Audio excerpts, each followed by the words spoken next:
thought I'd go live. I'm waiting for my phone and my Nintendo to charge. What am I gonna do? I'm out here outside camping.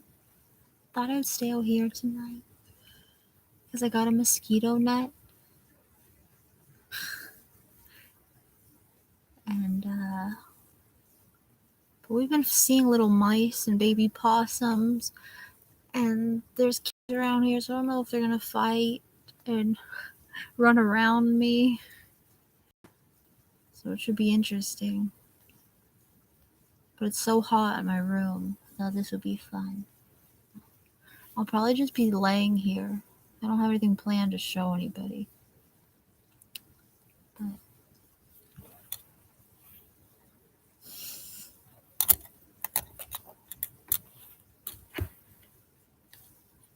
I'm just watching things. I'm probably just gonna watch things. I was watching Drew Monson react to his old Instagram. I was laughing. So thought I'd keep watching that.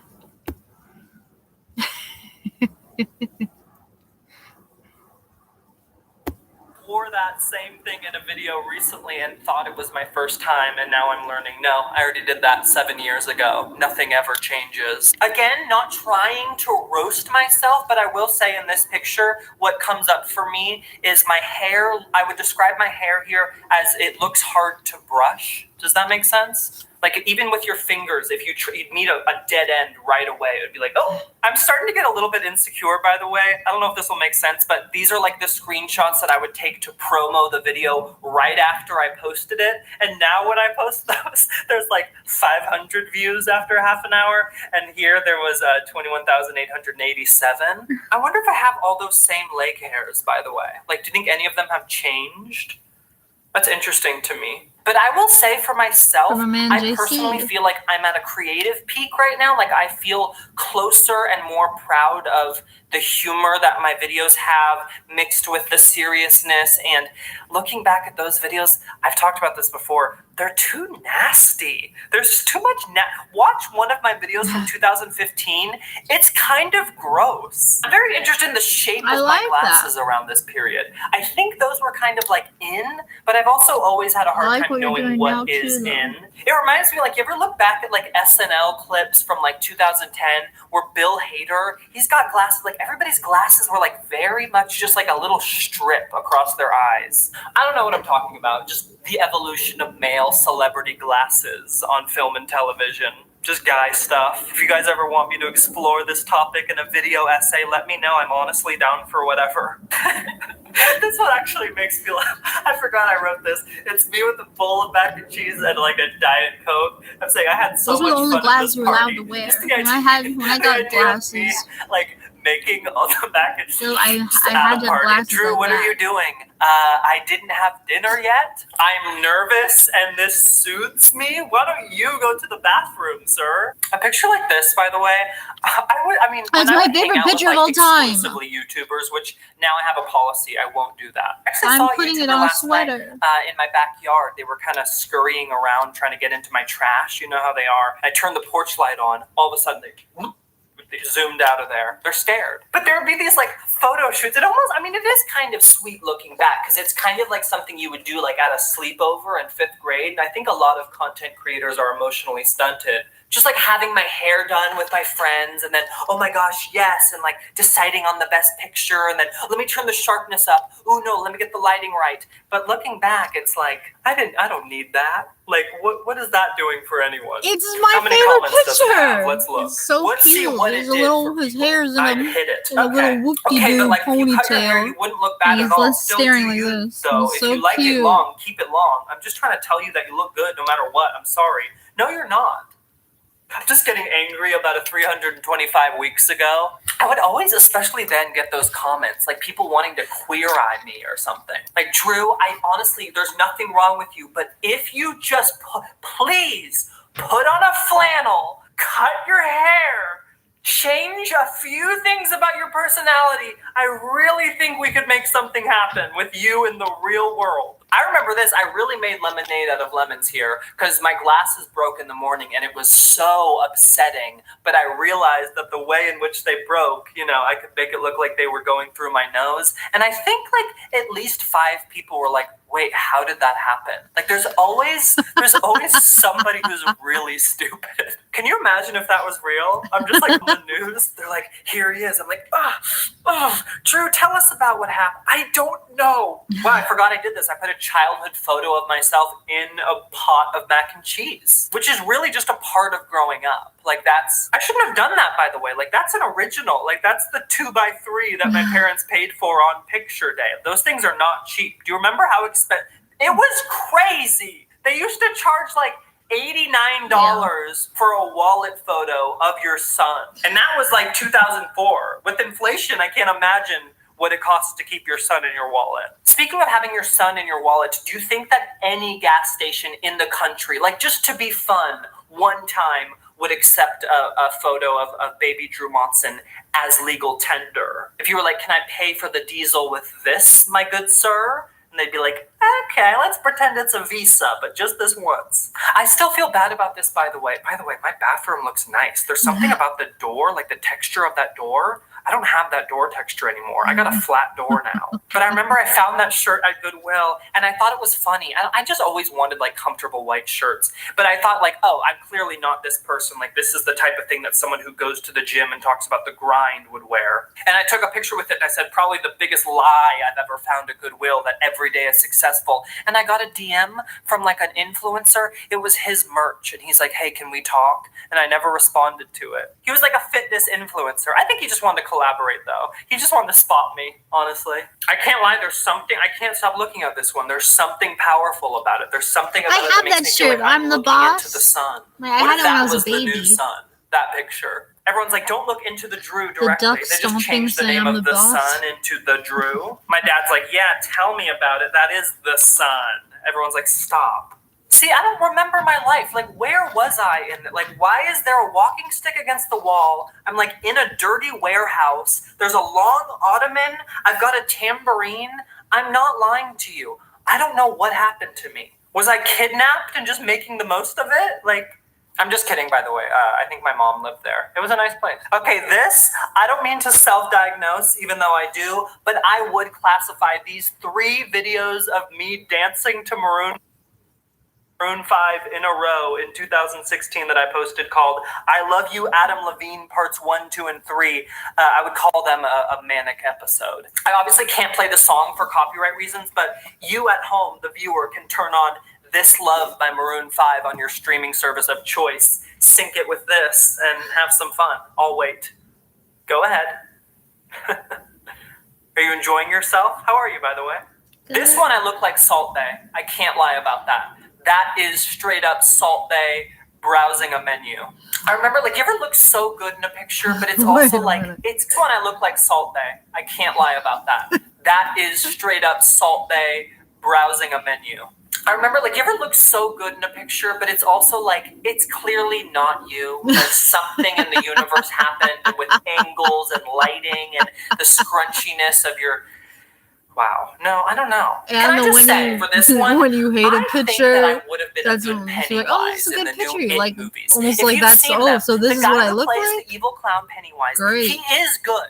He's mostly relying on, like, the sounds coming out of his lips, which I feel like was kind of a Heath Ledger Dark Knight thing. He just turned the volume all the way up on his mouth. And I actually enjoyed his performance. But I saw that same actor, Bill Skarsgård or whatever, in something else. It was the worst acting I've ever seen. I don't know why I had to say that. What if he was watching this right now? He's like, seriously? I love Skrillex. Is there a new Skrillex album coming out? This makes me sad. You ever see a picture of yourself with a shirt that you don't have anymore because you bought it even though it was too small because you really liked the graphic on it, but you knew you were only going to get one use out of it because eventually you're just going to put it in your closet and you're like, I'm not wearing that. It's too tight and I respect myself. I don't want to be uncomfortable my entire life. That's me in this McFlurry shirt that I found on eBay. Rest in peace, and I hope whoever has you now is happy, and I hope you guys are happy together. I'm not bitter. I'm not bitter. Okay, I think I'm done. This has been a lot for me. Not like to the point where you should feel bad for me, but to the point where I have some stuff to think about. I didn't do all of them though. I could do a part 2 of this. Let me know if it was fun for someone like you. I feel like, by the way, I have a guitar now. I never post on this channel anymore. I normally post on my second channel if you haven't gone to that. But remember, I used to sing a song at the end of these ones? It's been like a couple months, so it's not like remember when. But it goes, leave me a comment, I'm very lonely. Remember that? Yeah, still rings true. Please. Leave me a comment, I'm very lonely. Leave me a comment, I'm very lonely. We looked at our fair share of pictures of little me. Okay, turtly lonely. Leave me a comment, I'm very lonely. Leave me a comment, I'm very lonely.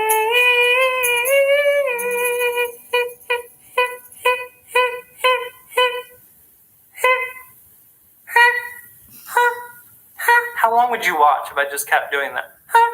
How committed are you as a fan? 3 more and you become a stan. Congratulations. Thank you. I'm like, need to eat. Can you see that? I'm hungry. Oh no. That was a hunger song. There was pure hunger in that melody. You didn't sing the names at the end! You stopped. I thought you would stop doing it. I missed all my chances. I'm an idiot. Who cares about me anyway? Did you notice? I filmed this video over the course of like 5 days. My beard has grown. I put on the same shirt every time I haven't washed it. It smells nasty. Speaking of nasty. Okay, I am hungry. Should I have chicken or turkey? No, you can't decide for me. I've already done it. If you're watching this, I've already picked. Four people. Hello.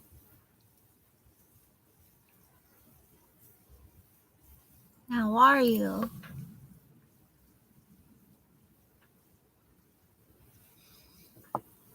I'm sorry, I don't have any.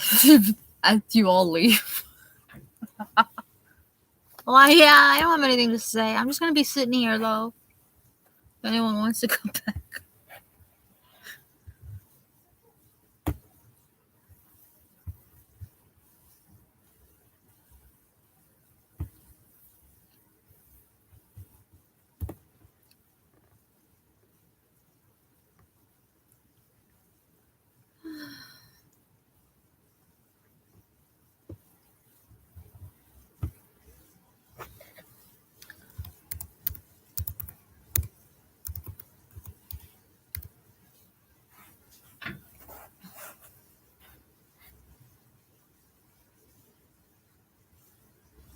I'm talking about Chuck E. Cheese pizza too.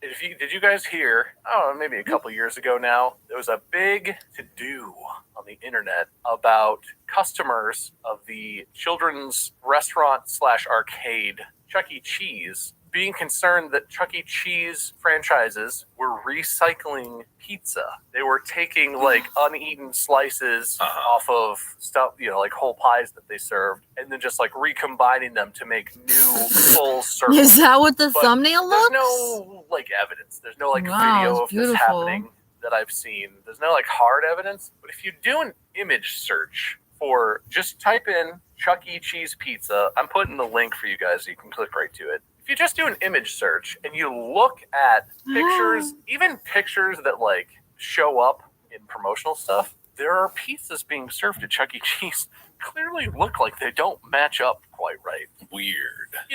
When you make a pizza, you make one big circle of dough, and you put, sauce, cheese, toppings. Mostly it's like pepperoni or cheese pizzas at Chuck E. Cheese.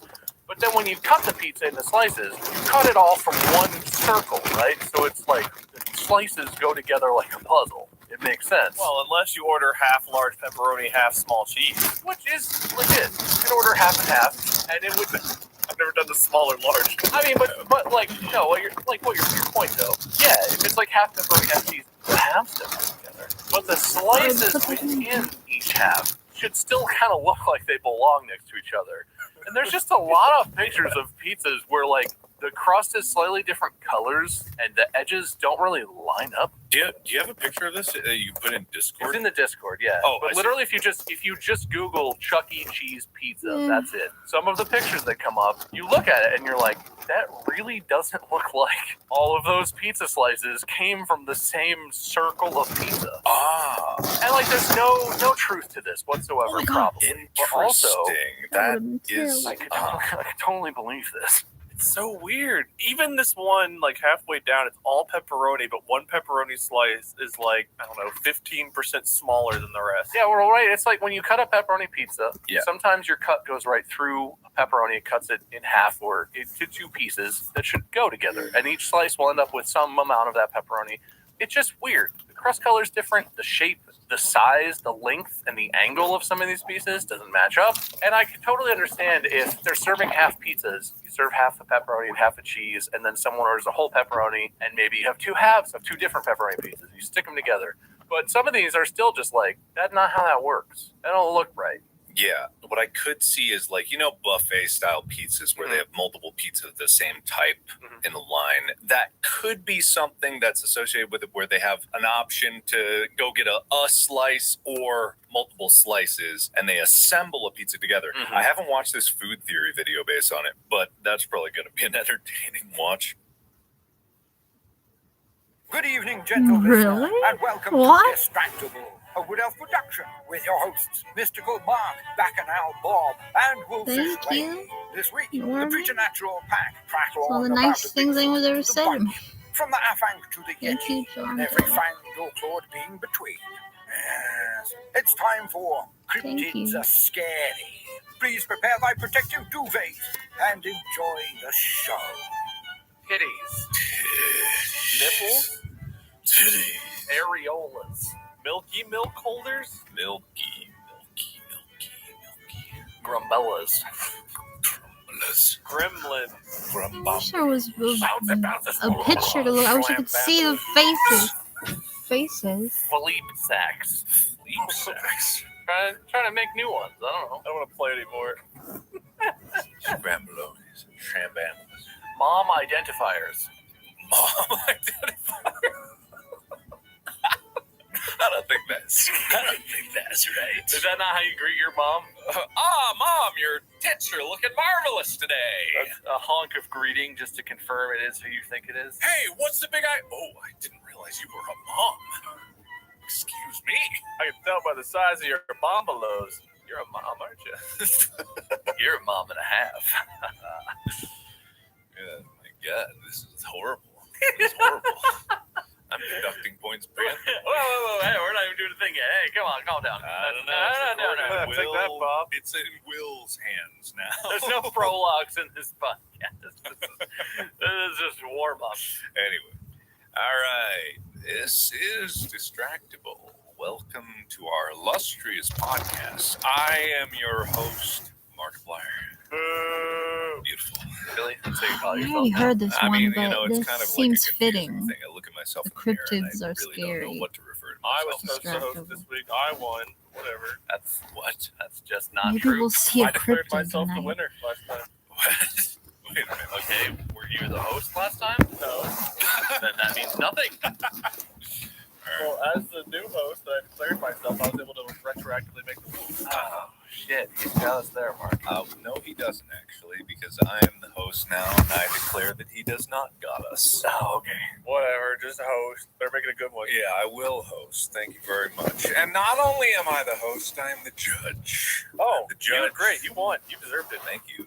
Thank you very much. What are you afraid I'm going to judge you of? That list is a lot longer than in general judgments. I don't know. You got some hidden shame lurking deep inside there. I have lots of shame. Don't we all? Welcome to Distractable, the podcast where we talk about our shame as openly as possible. Do you got any shame you want to discuss at the moment? Maybe failed New Year's resolutions that haven't panned out already? Does it count as failing if I haven't started yet? Absolutely, it does. Yeah. Like, I get that I'm a little behind the 8 ball, given that it's after New Year already. But like, I set the resolutions, but then we were visiting family for the holidays, and it's been busy. Been traveling again. How am I supposed to start exercising? While I'm in airports and stuff. I don't know. Okay, that sounds like a bunch of excuses, but if you could be more honest about it, I could award points. I will. I promise. I will. I'm going to. You will going to. I'm gonna New Year. I'm gonna resolve. You're gonna resolve to do them. Okay, I don't have a lot of confidence in that, but Wade, have you failed yet? Succeeded? Oh yeah, miserably. Okay.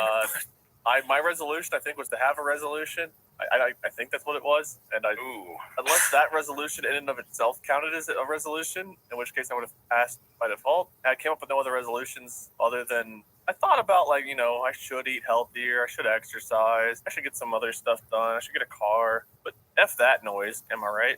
You are not right. Listen, am I right? I'm so we gross here collectively at Distractable are big an right example now. that we are setting towards the people that listen to us. They listen to us because they are seeking out advice. They want to know what to do with their lives, and we are the only guidance that they have. Oh, that's true. It doesn't matter how poorly we express that. The responsibility is on our shoulders. We are influencers, and we are influencing people even right now. Oh. Speaking of guidance, on a serious note for a moment, a good friend passed away recently who was our guide in Drunk Minecraft and brought a lot of us together, and is probably one of the major reasons why the 3 of us even do stuff together, because he hosted us on his server Vox Populi, which still stands today. So just a shout out to Zombie Mold, who was a good friend of mine and ours, and great guide, great show. If you guys haven't listened to or watched rather Drunk Minecraft or various other episodes of stuff that he's been in with, at least me, go check it out. Go check out his server. Great guy. I'm not going to hijack the podcast too much to talk about it, but gonna miss him. Love you, man, wherever you are. And thank you for bringing us together and allowing us to be 3 fucking idiots who can make fun, stupid shit together. Yeah. No, that was pretty crazy when you told me, us at the same time. Yeah, it's everything about Drunk Minecraft and us really starting as this trio started on that server. Started then. Yeah. So I was just thinking about it, Well, it was facilitated by him too. Yeah. I hadn't thought about Drunk Minecraft in a while, but some large percentage of that was us yelling at Zombie to fix something, give us something, magically create something. It was excellent at what he did, and he did it. That's the craziest thing. He indulged us for no reason. No matter what we asked, he did. And a lot of the Drunk Minecraft episodes were set up just from ideas that he had. So, yeah. And we always, just like in this show, we always went horribly off script. And all the things he had prepared, we usually ignored. We're like, no, do this instead. Yeah. And he always adapted in the moment. And when he would talk to us and chime in and stuff, he was always funny. And he genuinely loved what he did. He built a great community on Vox. And he's a huge part of why our communities are what they are. So, yeah. Shout out to him. I know that was tragic news for us, but there are a lot of people outside of us 3 idiots who know Zombie personally or on the server, who play his creations that he has spent a lot of time perfecting and putting out there. So tragic news for a lot of people. Don't be afraid to reach out to people, talk to your friends and family, tell them you love them, remind them that they matter to you. And it's just sad. He was a really good friend, and sucks losing someone so early. I mean, he was only a year older than us. He was 33 years old. Yeah. But we will carry on the memories of him and the times that we shared moving forward. So in honor of that, we have a topic today that is so pertinent to who Zombie was and everything about it. Very related. Cryptids. That's the topic of. I think you all see where this digital connects. Currency stuff? Mm-hmm. What'd you say? I agree. Oh, you weren't supposed to. That was the whole point of that setup. I didn't even hear what you said. Isn't that online currency stuff? Cryptids? You're right. Yep, that's the one. Man, it's even better the second time. Well done. 2 points to you. I'll take that. All right. And then Bob, one for your whatever you said about the resolution being whatever it was. Good. What did you say? This gets 1 for nothing. Okay. He said words. They were bad words. I said lots of stuff. I'll take away a point. I won't. I'm not going to, because you'll like it. Oh, come on. It's been a while, Mark. It's been a while since you've taken my points away. No, I'm not doing that. I'm not giving you what you want. Oh, come on. Jeez. Never. Fine, You go guys on. gotta Talk come about your cryptos. It's not cryptos. It's cryptids. Very different. Oh, I gotta do some different research real quick. Yeah, okay, you do that while I talk about something else. Number one, we've touched on like cryptids in a few episodes here. We haven't touched cryptids, but we've touched on the subject of cryptids here and there, discussing one or another. There's the what was the name of the boob ghost, Bob? Hantu. City Hondra. Hantu Tatek. Hantu Something like that. The Hantu Tatek. For those of you who don't know and want to go listen to the episode, it's called Supernatural back in the Distractable history. But if you haven't listened to that, then you clearly haven't been listening to Distractable nearly enough. And I deduct 5 points from all of those who have not listened to that episode just yet. And those come out of Bob's pot. That's what you all get. Look what you've done to Bob. No. No. Everyone has their own pot. That's not how that. Oh. Yeah, what are you dragging me into this? I listened to the episode. Yeah. You kidding me? I mean, Oh, I don't. are people not aware that there has been a listener winner every episode Yeah. of the one who has listened the hardest and they earn the most Well, they points? should be by this point. Has Will been cutting that out? Has Will been editing that out? Has that not been in episodes? We've been tracking that. We've been sending prizes. Yeah, no, we've been mailing stuff. There's been great prizes. Yeah, great prizes. Oh, well, maybe we should stop if no one cares. Yeah, maybe we should. I guess no one really cares anymore. Anyway, I guess we'll just have to talk about cryptids again. But one thing that really got me thinking about this is this subreddit that I came across, and it always comes to a subreddit,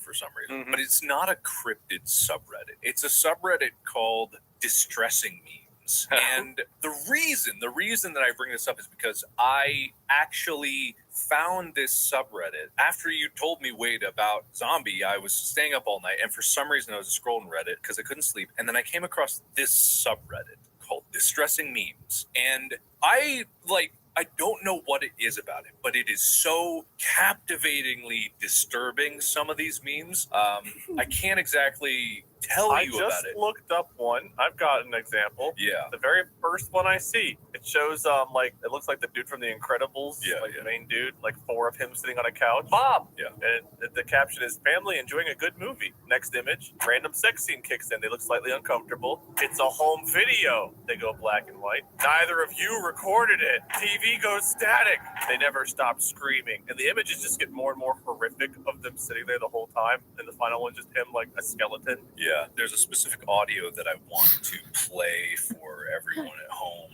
and you guys as well. So this should play. Well, it might play for you guys. It might not. What the hell is this? 1 second. Hold on. Hold on. What is this subreddit? Hold on. Hold your horses there. Okay. Can you hear this? Yes. Yeah. It's like discovering a new species as a biologist. Discovering a new species as a wildlife photographer. Discovering a new species as a scuba diver. Discovering a new species as an epidemiologist.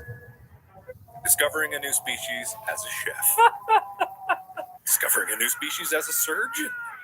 Discovering a new species as an obstetrician. Discovering a new species as a software dev. Discovering a new species as an astronaut.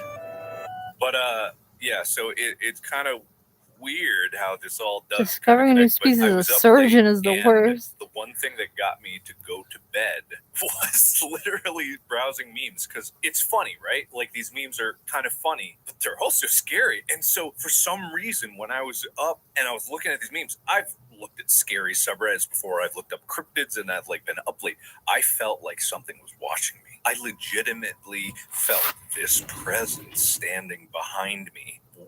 And I haven't felt that in a long time. When you turned around. When I turned around. I did not turn around. That's the thing.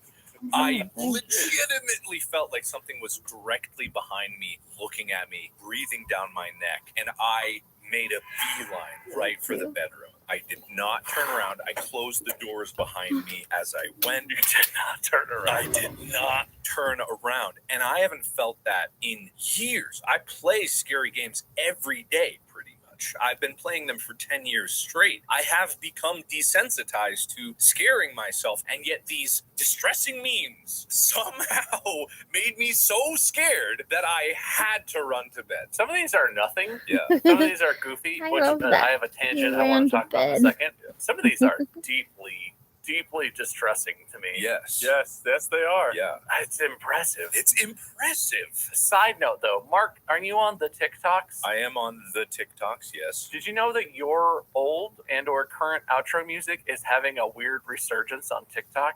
What? The one that's like the like one that was, what was that from? From the Penis Game or something? I don't remember. Penis Game. It's like your classic outro music that's like the accordion. Oh, yeah. Penis Crazy LaPaint. Yes. Oh my god. That is having like a resurgence on TikTok, but some people are using it not in relation to you, but there's like a weird mix of people like dancing. There's a specific dance to it. And some of them are like I saw this dude who was like doing this dance every day until Markiplier replies, and it's your music, and he's like bouncing up and down doing a specific dance. And some of them are just like, my dog when he sees me do, and it's like unrelated to Markiplier. It's a weird mix of stuff. That's the one. Yeah, this is the one. I don't know. This is just a TikTok that says sound of our childhood and just doing a weird dance. Yeah, the dance where they bounce back and forth and Yeah. the arms go up and down dance. Yeah. It creeps me out because I know that music pretty well, but it's weird. I can't tell if you're like in the zeitgeist now or what. I don't know, man. Like, for some reason, I don't know what it is, but my face is memeable for some people, but this is like a step beyond that. This isn't even, I don't even know if this is in relation to me. I don't think At it all. is. Or maybe the reason that it's picking up is like some people made it maybe not in association with my channel, but then people pick it up because like, hey, I know that song, which is not my song. It's made by Mini Music Man. I link it at the bottom of every one of my videos. So credit where credit is due. I did not make that song. It's something about the childhood you said. That, you know, people that were 8 or 9 years old that were like third graders. Yeah. Whenever we first started doing Drunk Minecraft back in the day, are old enough to be graduating now. Yeah, absolutely true. That's how long we've been doing this. Yikes. Not distractible per se, but like just doing stuff together. Yeah, no, I see shit like that all the time. I hate it when I don't hate it. It's like it's just a little like strange when I'm browsing Reddit and I'll see my face pop up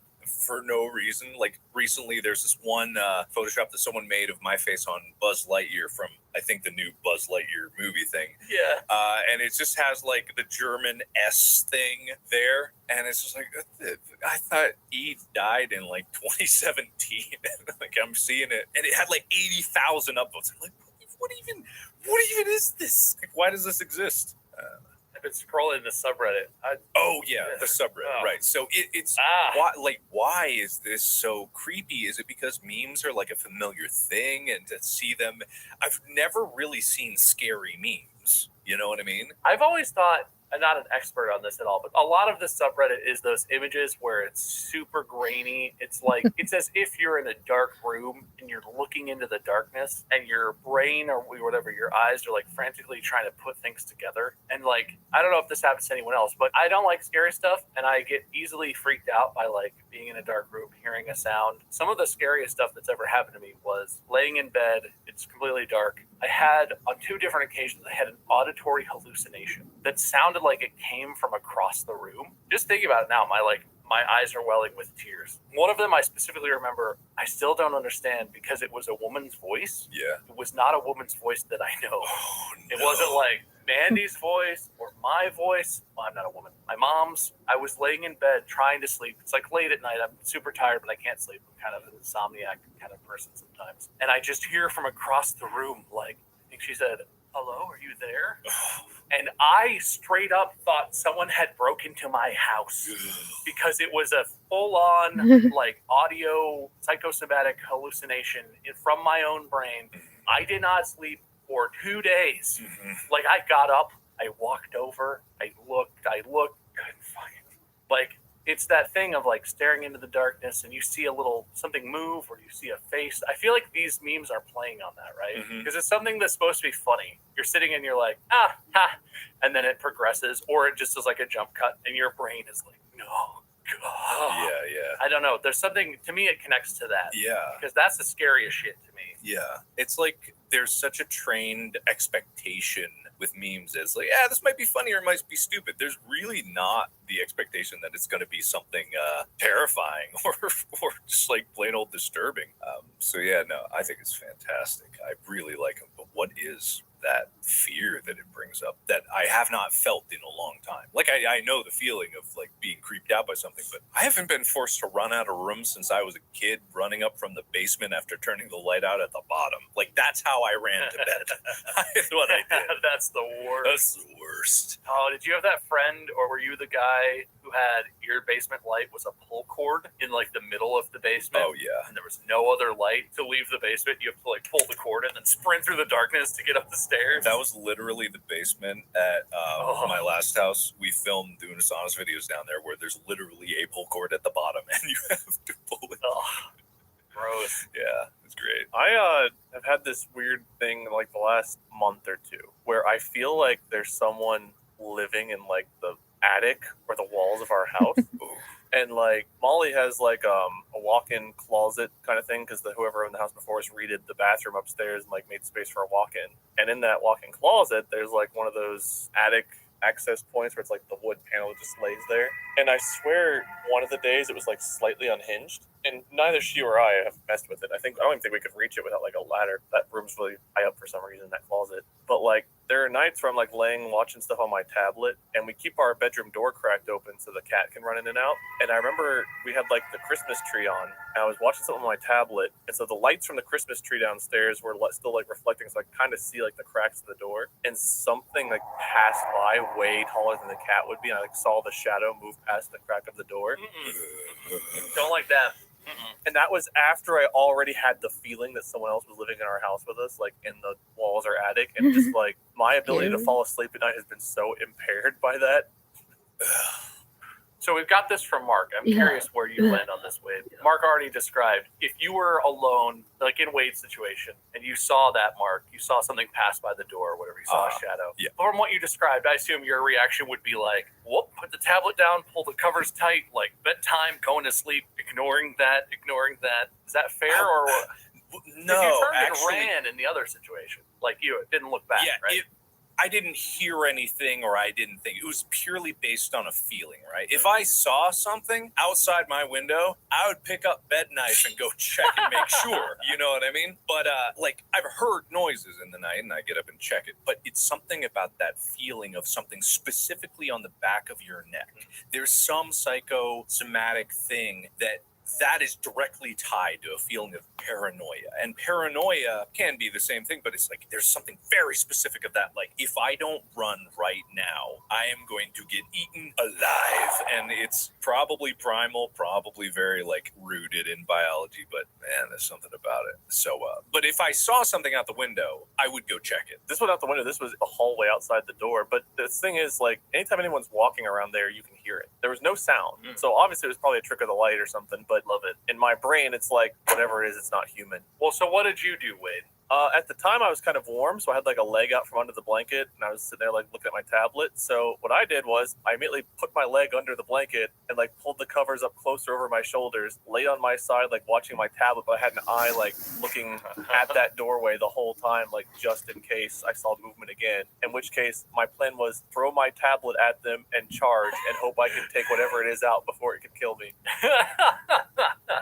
I like it. My plan if I get invaded is like to play on people's like reactions. It's like throw something high up at them to where they think they have to catch it long enough to distract them, where hopefully I can like bulldoze into them and then scrum for a fight. Yeah. My personal response, like when I had the auditory thing, the hallucination, and I'm an investigator. There have been so many nights where it's like middle of the night, managing to sleep for hours. I'm struggling to sleep, and I hear, across the house, I hear like a door creak or something. Can't tell if it's worse when you hear a sound where it's like, oh, that means that door. I'm too tired, Norman, to tell you about myself. myself. You hear a sound and you're like, why does it sound like footsteps? That's not right. Yeah, I always investigate sounds. I'm much lazier than I anticipated. I thought I'd come out here I and investigate everything. paint If I see something, if I feel, my stuff, response is, but I'm like an I always angry plan to do old, things, and I don't have a lot of hillbilly. energy. Like I come out and I'm like, get off my lawn. What are you doing? This is private property. I don't It's the know middle what to of the night, I'm not talk, gonna what to yell, say. But I have, like, it's kind of embarrassing. Just I some have girl. gone,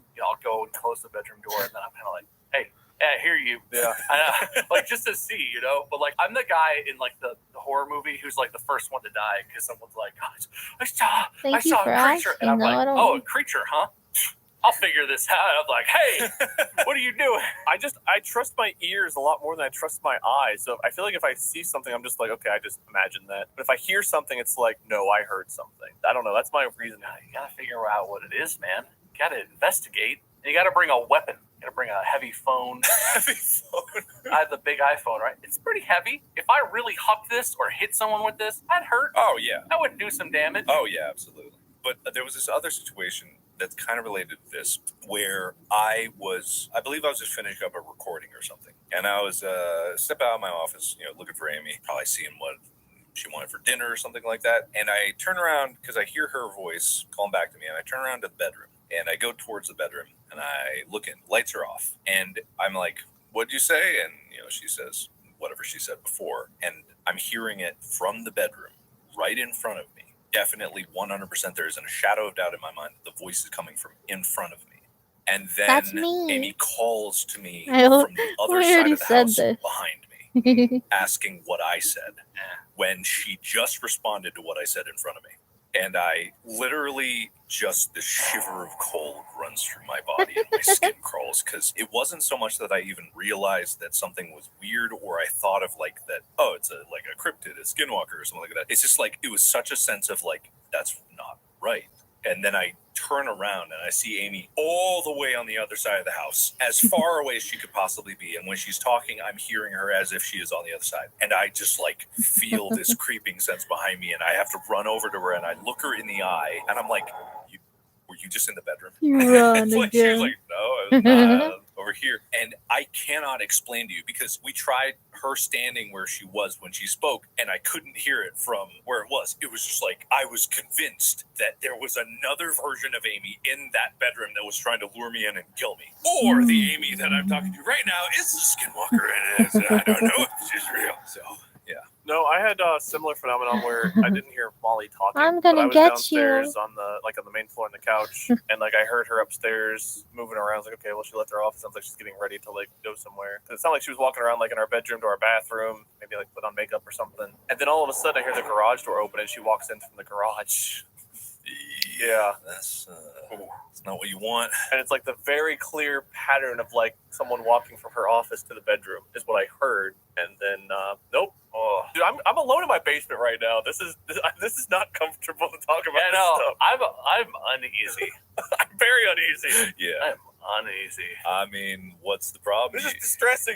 It's a little distressing. It's a little bit, but hey, it's probably All right. fine. Can I tell you about my favorite cryptid that I've ever heard of? Yeah. I don't know how widely known it is, and it's got questionable sources, right? The whole idea of a cryptid is something that's not been proven to exist definitively anyway. But this one, don't know. But I have to bring this up. Have you heard of the Oviedo dick monster? The what? The what? The Oviedo dick monster hails from Oviedo, Florida, just outside of Orlando. Oviedo with an E. I see. Yes. I don't know how to pronounce that in that's Spanish or whatever. I don't know. But this is a monster. It's 7 feet tall, maybe taller, when it's fully erect. Anyway, and it's shaped like a 7+ foot tall penis, but instead of balls on the bottom where they would, sort of if it was pointing up, it has 2 little legs. It is supposedly seen in the same area, which is an area near a river in Oviedo, which is kind of a spot where teenagers go to park their cars and smoke weed. Unrelated. I'm sure it wasn't only seen by a bunch of stoners. I'm sure it was seen by totally sober people just the same. But anyway, it has a long and storied history. Sightings go back to 2015. As with many cryptids, the story is sort of all over the place, but everyone agrees it's a big dick. It's a big old dick cryptid. Yes. I've got a related one to that. The Czechoslovakian dong wrangler. So what? The Czechoslovakian dong wrangler, first reported in the 1930s. By a couple visiting a town I have no idea how to pronounce. Schneiderhoff? Wrangler, the Dong Wrangler. The creature is This reminds me of a weird little drawing I did. Dongs at will. There have been over 60 reported incidents of dong wrangling. I was trying to come up with something I thought was creepy. That's just someone Like said the weird something thing, stupid. the type of If thing you I take think every is creepy. stupid, random, inane bullshit that But we've said then and turn it into a I showed it to cryptid, that's Vincent, about the he level said of it what was that cute. is. There's a whole list of like ridiculous cryptids. There's the Japanese hairy fish, which is a normal fish, but it's 4 to 5 feet long with just human hair on its head. Well, that actually sounds terrifying. I actually don't like that. Veggie Man, who's just a person made of vegetables. Yeah, you're looking at the same list I am. Yes. With this picture of Veggie Man. Yeah. Veggie Man! Oh, I think I found the Veggie Man picture. Yeah. I put it in Discord if you need help. I see the Oviedo Dick Monster on here, the Dong Wrangler. Yeah. Oh, the Dick Monster's on this list. Yeah. All right, it's legit then. It's legit. All right, it's just legit. It's Yeah, like- yeah. The dog wrangler. Like, is that a problem that they need that? It sounds like a very It made like a helpful thing. skinny Or the face, fat like a unless it comes weird by with a lasso, things coming just, out, like, weird wrangles up all the shapes. dungs in the village, and They'd then be really everyone's tall and infertile now. No spindly, one- they can't have no and like babies. have That's how horse hoovy Czechoslovakia feet, fell but they're apart. way Yeah, too well, long and what skinny. exactly happens when your Just dong weird, gets wrangled? unnatural Is that shapes coming damaging? out of Is it. that just sort of But he Is it looks just out of nice. He's submission for a smiling, but that while? would be I don't know. creepy if he I'm was unclear smiling. what that Wouldn't is it be to the creepy, extent that I kinda? might like a dong wrangle. And What if Vincent it's a goes, good he's thing? I cute. don't know. You might enjoy it. What if you go in for? a But little he's wrangle kind of from time to time? creepy. Hey, I've come for the wrangle and heard If it's he's good in these parts. I I guess don't know. I love the first. I guess reply you to should this, have a the first frown. paragraph, King of When people are Harmony just says, "Every smiling, time it's I start to scary. disbelieve in the But I existence guess it of would be way creatures such as scarier Bigfoot if and it Nessie, wasn't I just smiling. remind myself beings like the Oviedo Dick Monster, which make most of the classic cryptids look pretty plausible." Yeah. I feel like the type of cryptids that people talk about is like an interesting reflection of the time they're from. Like Nessie and Bigfoot are like old school, right? I don't know how far back the history goes for their existences. The last century, at least. Yeah. And so at that time, people were like, "Oh, it's a crazy lake monster. It's just like a big dinosaur or something. It's got this long neck." And fast forward to 2015, and people are like, "It's a huge dick. It's an 8-foot tall dick with legs for balls." Like, man, I can't tell if that's more creative, less creative. I don't know. It's just different now. People are built differently. than Oh, they see were my 150 favorite years ago. cryptid. You got that right. Is that Nessie? Nessie's face is just a hole, and the head is. Oh no! If Nessie hadn't been discovered until this year, someone's out at Loch Ness and is looking. Is like, "That's sticking out. What's that? Something moving around in the water. What is that? Is that a dick sticking out of the water? Is that a big water dick? Oh God, it's such a deep lake. Look how I feel long like that dick deja monster's vu. gotta I feel like I be. did Stay this back, before. honey. What are you doing? God. Get It's back, okay. honey. Sorry, dear. I'm compelled. It's so enticing. I'm mesmerized. Sure. It has hypnotic abilities. All right, I think you guys are making a mockery of the world of cryptids. Okay, today. sorry. People work very hard to make sure that they're very scary. I mean, they discover and encounter, and they have their families slaughtered by increasingly more dangerous cryptids. What happened to your family? The dong wrangler got it. You don't know the pain they've been through. I'll get you, Dong Wranglers. Look, I can see that you're all not taking this seriously, so I shan't award another point until I get a scary cryptid. We talked about the level Aw. of Frogman before. If I bring that back up, is that what's scary? No! There was nothing scary about the frogman in the beginning. Actually, it's kind of the thing where a lot of these cryptids, I don't find all that scary from a conceptual, just thinking about them situation. Whereas Scary it's words. always, and we know this about like scary things, it's always about what the mind conjures up of what it could do, or how it could harm you, or how it could get you. That always makes it scarier. And that's like the essence of horror, is just the unknown. So like kind of these really dry readings of some of these cryptids just make them seem too generic. Whereas I guess the counterpoint to that is the SCP archive with all of its is a very clinical reading, but somehow the way that they tell the story can make things really scary. I like It's the this one. same thing with distressing means. There's a common thread there with how the information is presented, so that it's like presented in a way that is comforting at first and then becomes terrifying. like with those memes, you think they're going to be comforting, and yet they're very not. That's what makes it distressing. Yeah, like if I read some of the stuff, it doesn't sound all that scary, but like if it was presented in a way where I was seeing the image, or I was hearing someone They're just these little walking where, ghost-looking things. They had a fish on the line, And they're so they went cute. to grab their net to pull the fish up, and then the fish was gone, and all they saw was this like 6 foot thick diameter, scaly body like disappearing with like pointed things on the end of the tail, and it's like, I what like the hell is them. that? That sounds horrifying. Whereas if you just tell me it's like a giant sea snake, it sounds a lot less terrifying than like that descriptive imagery. I don't know how they did that. Makes a whole lot of difference. Strange Honestly, alien sounds scary, but then I stick-like think about it, it's creatures like, I saw some caught in giant security looking, like, 8-man camera walking in above my backyard, Fresno like, at the dead of the in night, and I hear my Yosemite. cat meow, and it's like, okay, I'm gonna let the cat in, and I turn on the light, and I just see what I looks like like a them. giant gorilla dude like running away. Yeah. Yeah, that'd be Sorry, I'm kind of cutting them It'd be off. even scarier if you were in your second story bedroom and you leaned over and looked out the window, and meeting you was a pair of giant eyes looking at you. Yeah. And that's like giving the scale of Bigfoot, and also the fact that he is looking back at you and not running away. It's like there's certain ways to like enhance it. And that's why you guys were getting creeped out talking about the creepy things that were going What's your going favorite on. It's 'cause you cryptid, realize you're everybody? vulnerable alone. I realize right now that my back is turned to the door in my office, and I really don't know if there's something behind me. Like all the Yeah. spaces I have to look. We have like a glass shower. You take a shower, like a steamy What's shower. your and favorite the glass gets all spooky fogged thing? up. And it's like you think you see movement. I hate that. And you like go to rub the fog away, and you see 2 dongs disappearing Scary down the sink movie drain. Cryptid or The Wrangler. The dick Scary monster is actually game or pursued by the scary Wrangler. And they're like an story. Ouroboros of constantly wrangling and unwrangling this spiral of eternal dick. The And yin and yang of our existence. truly, our lives are measured. The wing and wang of our Recipe. existence. Yeah, there you go. Yeah. I'll give you 2 points for that. I'll give you 2 points for that. Yeah. I'll give you Hell yeah. 1 for wing, 1 for wang.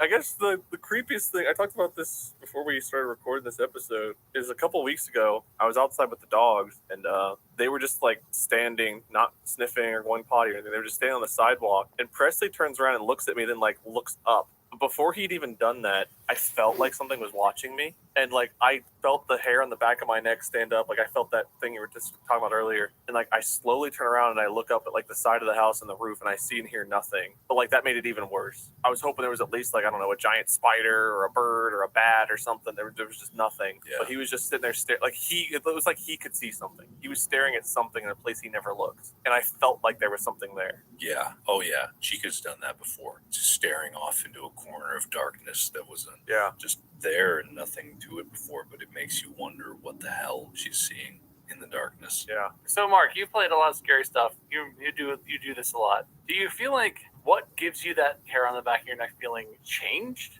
I mean, you're less sensitive to maybe, not so creative versions of scary stuff, but like, is it the same stuff that's always gotten you, or is it changed as you've gotten older or had more experiences?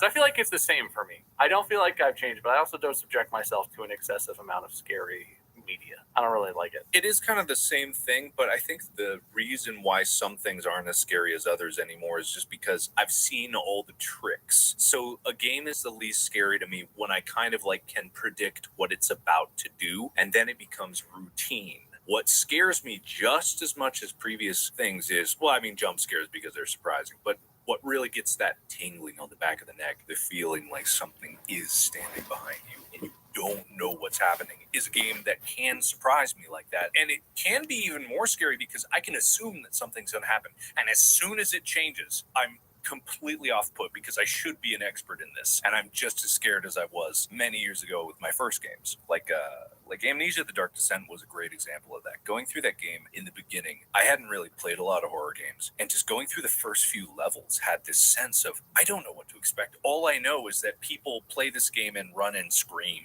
because it's so scary. So every moment of darkness was horrifying to me because I didn't want to go into it because I had no idea what was waiting for me in the darkness. Now, I've played games enough, I know that generally, like, this would be a good place to place a jump scare. Okay, there it is. Yeah, I knew that. I bet there's going to be something behind me, and if there's not something behind me, I'll be like, it'll be there when I turn around, and then it's there when I turn around. But if it's not there when I turn around, and I expected it, then it's sometimes when they get you, it's like you turn around, there's nothing there, and you're like, huh. Then you turn back around, and then it's there. It's like back in front of you. It's always when you turn around. I turned around. I turned around. Outlast, the original Outlast. I think it's a combination of not knowing what's coming, the darkness, and then like a claustrophobia feeling. Like any game that puts you like in a narrow hallway or like a basement or something, or an Outlast, you're stuck in like the asylum, and it's just like there's no way out. Outlast 2 I was able to play through because I was like outside. It's like, okay, well, at least in a real situation I could run through this brush that I can't in the game, but in real life I would run through that shit. I don't care if it's thorny or what. If there's something chasing me, I'm out of there. But the original Outlast I recorded, and I could only do one episode, and then I had to like go watch something funny for like 30 or 40 minutes to like calm myself down. Like I could not play that game for more than like 15 minutes at a time. And I would sit there, and I think even in the episodes you can tell, there are moments where I'm like looking at the clock like, has it been 15 minutes? I need to stop. I can't keep going. Yeah, no, it's crazy how some of those things will get you way worse than anything else will. Like, Bob, you don't play too many scary games, but is there something that like you do on a regular basis that creeps you out? I mean, talks to us. I don't like to get scared. I avoid scary things. The big thing for me is dreams. I don't really have good dreams, and I don't really remember almost any of my dreams. But like, what is dreaming like for you? Because you don't picture things like in your mind, but do you see things in dreams? I don't know if we talked about that before or not. The main thing about dreams, if you've missed the episode where we talked about it, listeners, I don't see things in my imagination. It's called aphantasia.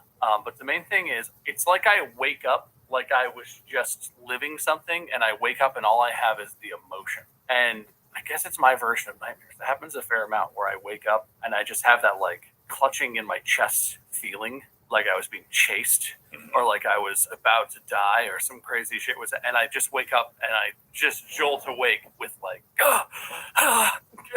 and like usually it's in the middle of the night because I wake up a lot in the night. But that's not a specific thing. But it's like my own mind, you know?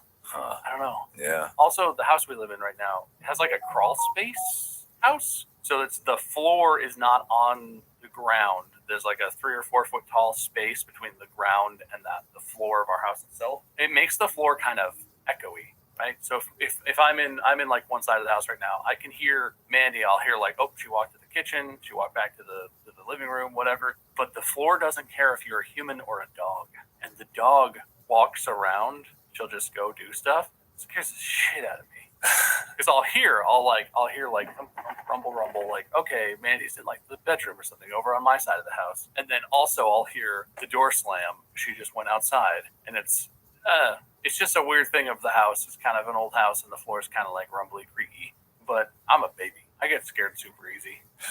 I don't know if subjecting myself to a lot of scary stuff would help or would just make me, a nervous wreck all the time. But I haven't tried. Did Phasmophobia scare you? Like playing that, did that freak you out a lot? Oh, I hate it. Like now that I'm kind of used to it, I guess not as much. But even still, if I just jump into a Phasmo match and use like the radio where you can talk and they'll talk back, every time I get a response, at least for a short time, I get that like hair on my neck and I'm just like, stop it. I have bit horror sounds enabled. People can cheer bits and like play scary sounds. And the worst is whenever you're using the spirit box and you're trying to listen for a response. It's like, where are you? And then like someone will play like that. I have like a Foxy scare alert. I have one that's Molly's Scream. Molly's Scream is the one that stops my heart for a moment because it's like, oh, she had such a great scream though as a horror reaction. And I made it a notification noise, but like that one literally stops my heart because it's like the sound of my wife in peril, and just like I'll be like, where are you? And I'll hear like that scream because someone will just perfectly time to scare. And that combination of like me listening intently for a response and then getting that's still like, no matter how many times that happens, it like destroys me for a few moments every time. But that like the game itself doesn't scare me too much. As soon as I'm done playing the game, I'm fine. But like there's just certain sounds or certain things that happen that like just trigger that response of like I freeze in place for a minute. I remember one time when I was a kid, I think I was maybe like 14 or something. I woke up in the middle of the night and I looked up at the ceiling and I could swear that it was like moving. And that's like not too unusual. You wake up and you see in the darkness, it kind of like shifting and stuff. But I had this like weird compulsion to get out of bed. I literally left my room. I went across the hall and I went down the stairs. And I stopped at the bottom of the stairs because when I turned around and looked into where the kitchen would be, there's kind of an arch there. I swear that I saw a shape standing there in the archway. And I couldn't stop looking at this shape.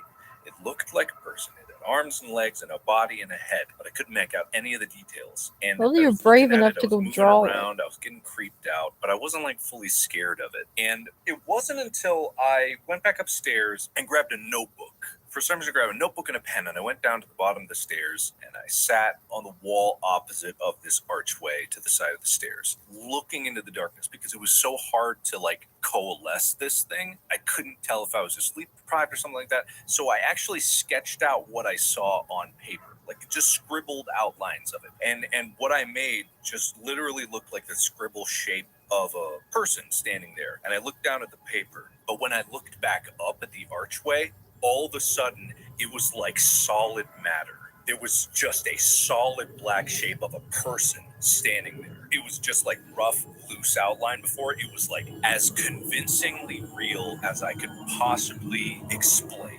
There was just a dark shadow person standing there all of a sudden. And at that point, I felt the fear. The sudden like spear through my heart, stopping it, just being like, what the fuck am I looking at? I couldn't move for like a minute, staring down this shadow shape. And eventually I managed to get up and go upstairs back to my room, close the door, and then literally spend the next hour staring at my door, waiting for it to open and the shadow thing to kill me. But I don't know why. Number one, I was compelled to draw it, or why after I drew it, suddenly it became real. And this is in complete darkness, by the way. There was no lights on. So everything was like just that strange like night vision that you have. Everything's like swirly shapes, middle of the night, no lights. And just as soon as I drew it, it was a solid black right there. Complete shadow. But yeah, I think I was half asleep or something, but it was just like, it was weird. I can't explain it. I'm glad we record these earlier in the day, because I don't think I could handle this late at night. I'd be tucked under the sheets very tight. Why is that a thing? Why do we feel more comfortable when we like wrap ourselves in sheets whenever we deal with shit like this? Because it's safer. Yeah. If you let your leg hang off the bed, they can grab it. Oh, Yeah, they'll get you. More. What? Yeah, there's a cross post of you on the distressing memes Reddit. No. With the Lady Dimitrescu body pillow or whatever that is. It's just you groping the pillow. I don't know. All right, link it in Discord. Let me take a look at this. yeah, I want to see this. Mainly, I want to see where you buy that body pillow. It was a gift. It was custom made, so I don't know where you could get it. Wow. But Amy got me a Lady Dimitrescu boob mouse pad. Oh, nice. Yeah. That's great. That's good stuff. That's good. You're everywhere, man. Everywhere. Anyway, I have permanent chills on my back. Yeah. Yeah, me too. The thing is, I can't stop trolling this Reddit. I know, right? I hate it. The thing is, I don't know why it got put up on my front page, because you can see there's only 34,000 people in this subreddit. There'll probably be more after this comes out, but like when I found it, there was like maybe 18,000. For some reason, Reddit pushed this subreddit to people, and I think it was just people like me. And I think I'm gonna get looking at this shit and just creeping out. There's something horrifying about the things that they're making here. Some I have of them a are like, nah, it's not that little scary, bit but of some of them are just. wine. Anyway, all right, We'll but have that's that too. actually all the time we have for this episode. I have to wrap it up here. So the spooks will cease for now until all of you listeners are going to go to the suburb being like, it's not that bad. And then some of you will be like, yeah, it's not that bad. Or some of you are going to be scarred like us.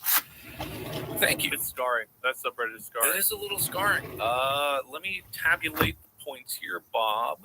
One for that, whatever I give you the points for. You got 2 points, and then 1 point, and then 2 points. Bob, your total is 6 there. Wade kicked it off strong with 2 points, following up 2 points for something else. 1 point, 1 point, and then 2 points for that great penis pun. Wing and wang. Which makes him 8, which makes Wade the winner. It would have been a tie without that wing and wang pun. Good to be on top, baby. Well done, Wade. Damn. Congratulations. Would you like to say anything? I'm the best. I plan on kicking ass and taking names, and you will all be better for having listened to me in the next episode. All right. That's great. Wade, that was awesome. Bob, I'm going to give you a loser's opportunity to speak. I don't like the creepy stuff. I don't like how creepy it is. It creeps me out. I'm never going to sleep again, and I'm mad at you for bringing this up. All right. Well spoken, but not well said.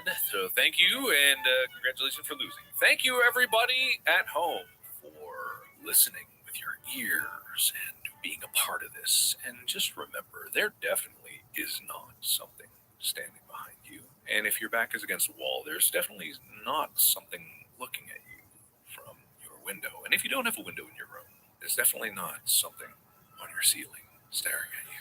So thank you. Be sure to follow. I don't like it. What? I don't like that either. I don't know. That's bad. I'm mad at you. I'm mad at you. Follow this podcast for more great stories that we're going to tell you and more interesting things on the internet that we're going to bring to your attention, whether you like it or not. Find Wade at Lord Minion77 on YouTube, Minion777 on Twitch, Bob Meiskrim on Facebook, and Meiskrim on YouTube. Me, you can find me wherever. Thank you. Podcast out! More like look out behind you. Okay, all right, we're done.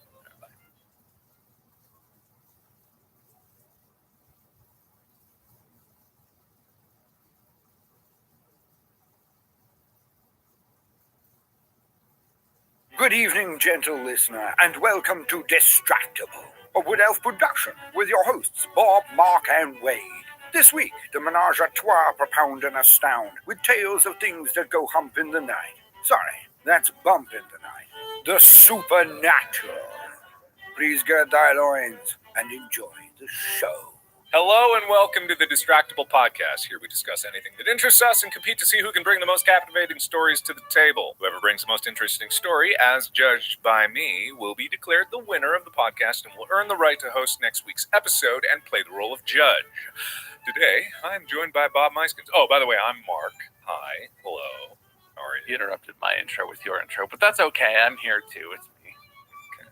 Fair play then. And Wade Barnes. Hey guys, how's it going? It's good. Are you talking to us or the audience at home? Yes. Kind of an either or. It was vague enough to be applicable to both to make everyone feel welcome and included. Wow. This is some great small talk, guys. Keep doing the thing. Yeah, keep setting it up. Good. Let's go. Yeah, Power let's through. move on immediately. Okay. All right. Cool then. Per international distractable standards, stories will be judged primarily on the content of said stories. However, bonus points may be awarded for things like creative titles, originality, how much I like that person's bribery, how much I like that person's bribe, or pretty much whatever I feel like because I am the judge. Oh, terrible theme thumb. That has been selected for my judging is the supernatural.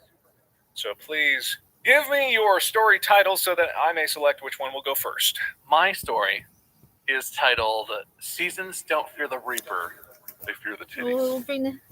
We'll have this be the drink. I have to write that one down. Holy hell, that is good. Seasons don't fear the They reaper. fear the titties.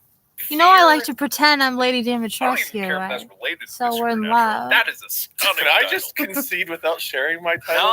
no. You have to tell your story and you have to give your title. That's the rules. Yeah. All right. Well, mine's very original. I worked very It's hard true. on this. I You spent know it's days true. building this title. It's 3 words long, the best 3 words you'll ever hear, and I guess I'm not a guy to beat around the bush, so I think I just go for it and say it. Milford Chainsaw Massacre. Yeah, it's not bad. Accurate, I assume. No, yeah, I didn't know I was going up against Ernest Hemingway today. I thought I was It's just a song gonna make lyric. it up. Ernest I Hemingway stole it. wishes. He wishes. You guys don't know that song? I don't remember that song, including the titty. You used titties to beat me, and that's cheap. It's the cowbell song. Seasons don't fear the reaper, for the wind and the sun and the... That's in that Blue Oyster Cult song. Oh, is that what they say? Do they say seasons? I thought it was Seasons Don't Fear the Reaper. Is that not what That's that song lyric weird. is? Is that what they're saying? Don't fear the reaper. Seasons don't fear the Reaper, according to the Google. Don't Oh, Fear yeah, the right. Reaper by Blue Oyster. Yeah, that's the lyric. That's what they say. Because they fear the wind and the sun and the rain because it's seasons. Oh. I control Okay. left and searched titty in these lyrics, and I don't see it. Yeah, well, it really wasn't the seasons Don't Fear the Reaper that attracted me to that title, if I'm going to be honest. Look, maybe my story is garbage. Maybe all I have is a title. Don't concede yet. Wait. I got a good story. I'm just saying the title. I changed one word in the title from another. I guess you used a song lyric. I stole another movie. We both suck, but yours is you suck better than I did. It's like real good. God, you guys are really trying to win this one. Look, who gets to go first, Christ. Mark? Let's kick this You do, Bob. shit show off. You get a 1 point. I get a 1 point for you. Damn it! I thought I had this All right. one. How am I going to keep track of these points. Just make some scratch marks on your I arm have there. a notebook. Where'd it go? Right arm Wade, left arm Bob. I'm not gonna do it. Why would you do that? That's a joke. I was stalling for you to have time to find your notebook, you weirdo. No, it's too late. We're already recording. It's rolling. People are listening. We got to go for it. So, 1 point. Left hand, Bob? Left hand, yeah, that's me. Okay, left hand, Bob. Okay, Bob is 1 point.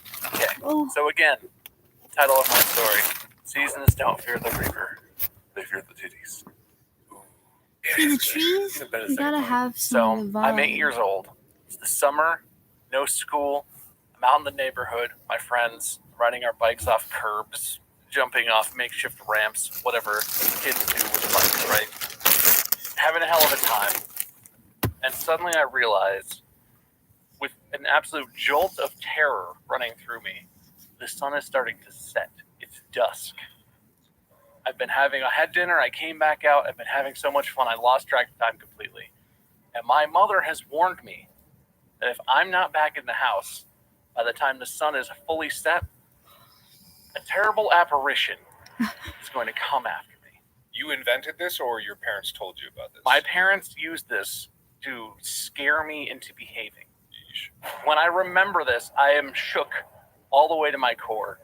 Oh, good. Hurriedly, I tell my Put on the friends, I gotta supernatural go. one. I don't It knows explain we're it. trying to I be look scary. panicked. They're confused. Isn't that I just funny? say, I gotta go. I turn tail, I didn't even race my set that bike home up. as fast as I can, rush up the driveway, and just as the last few pixels of the sun dip under the horizon, I lay my bike down in the garage, run in the house. I've made it. Just by the skin of my teeth, I've made it. Tonight, I will not be smothered to death by the Hantu Tatex. Unbelievably huge honkers. What? Wait, back up. I forgot it was about the titties. Wait a minute. Your parents made up a monster that was a giant pair of titties? Okay, I gotta say, cards on the table, this does not come from my childhood. That was fictional. But the rest of this is non-fiction. The rest of this, I will explain to you the legend of the Malaysian apparition known as the Hantu Tetek. Roughly translated, that name, Hantu Tetek, translates as either nipple ghost or breast ghost.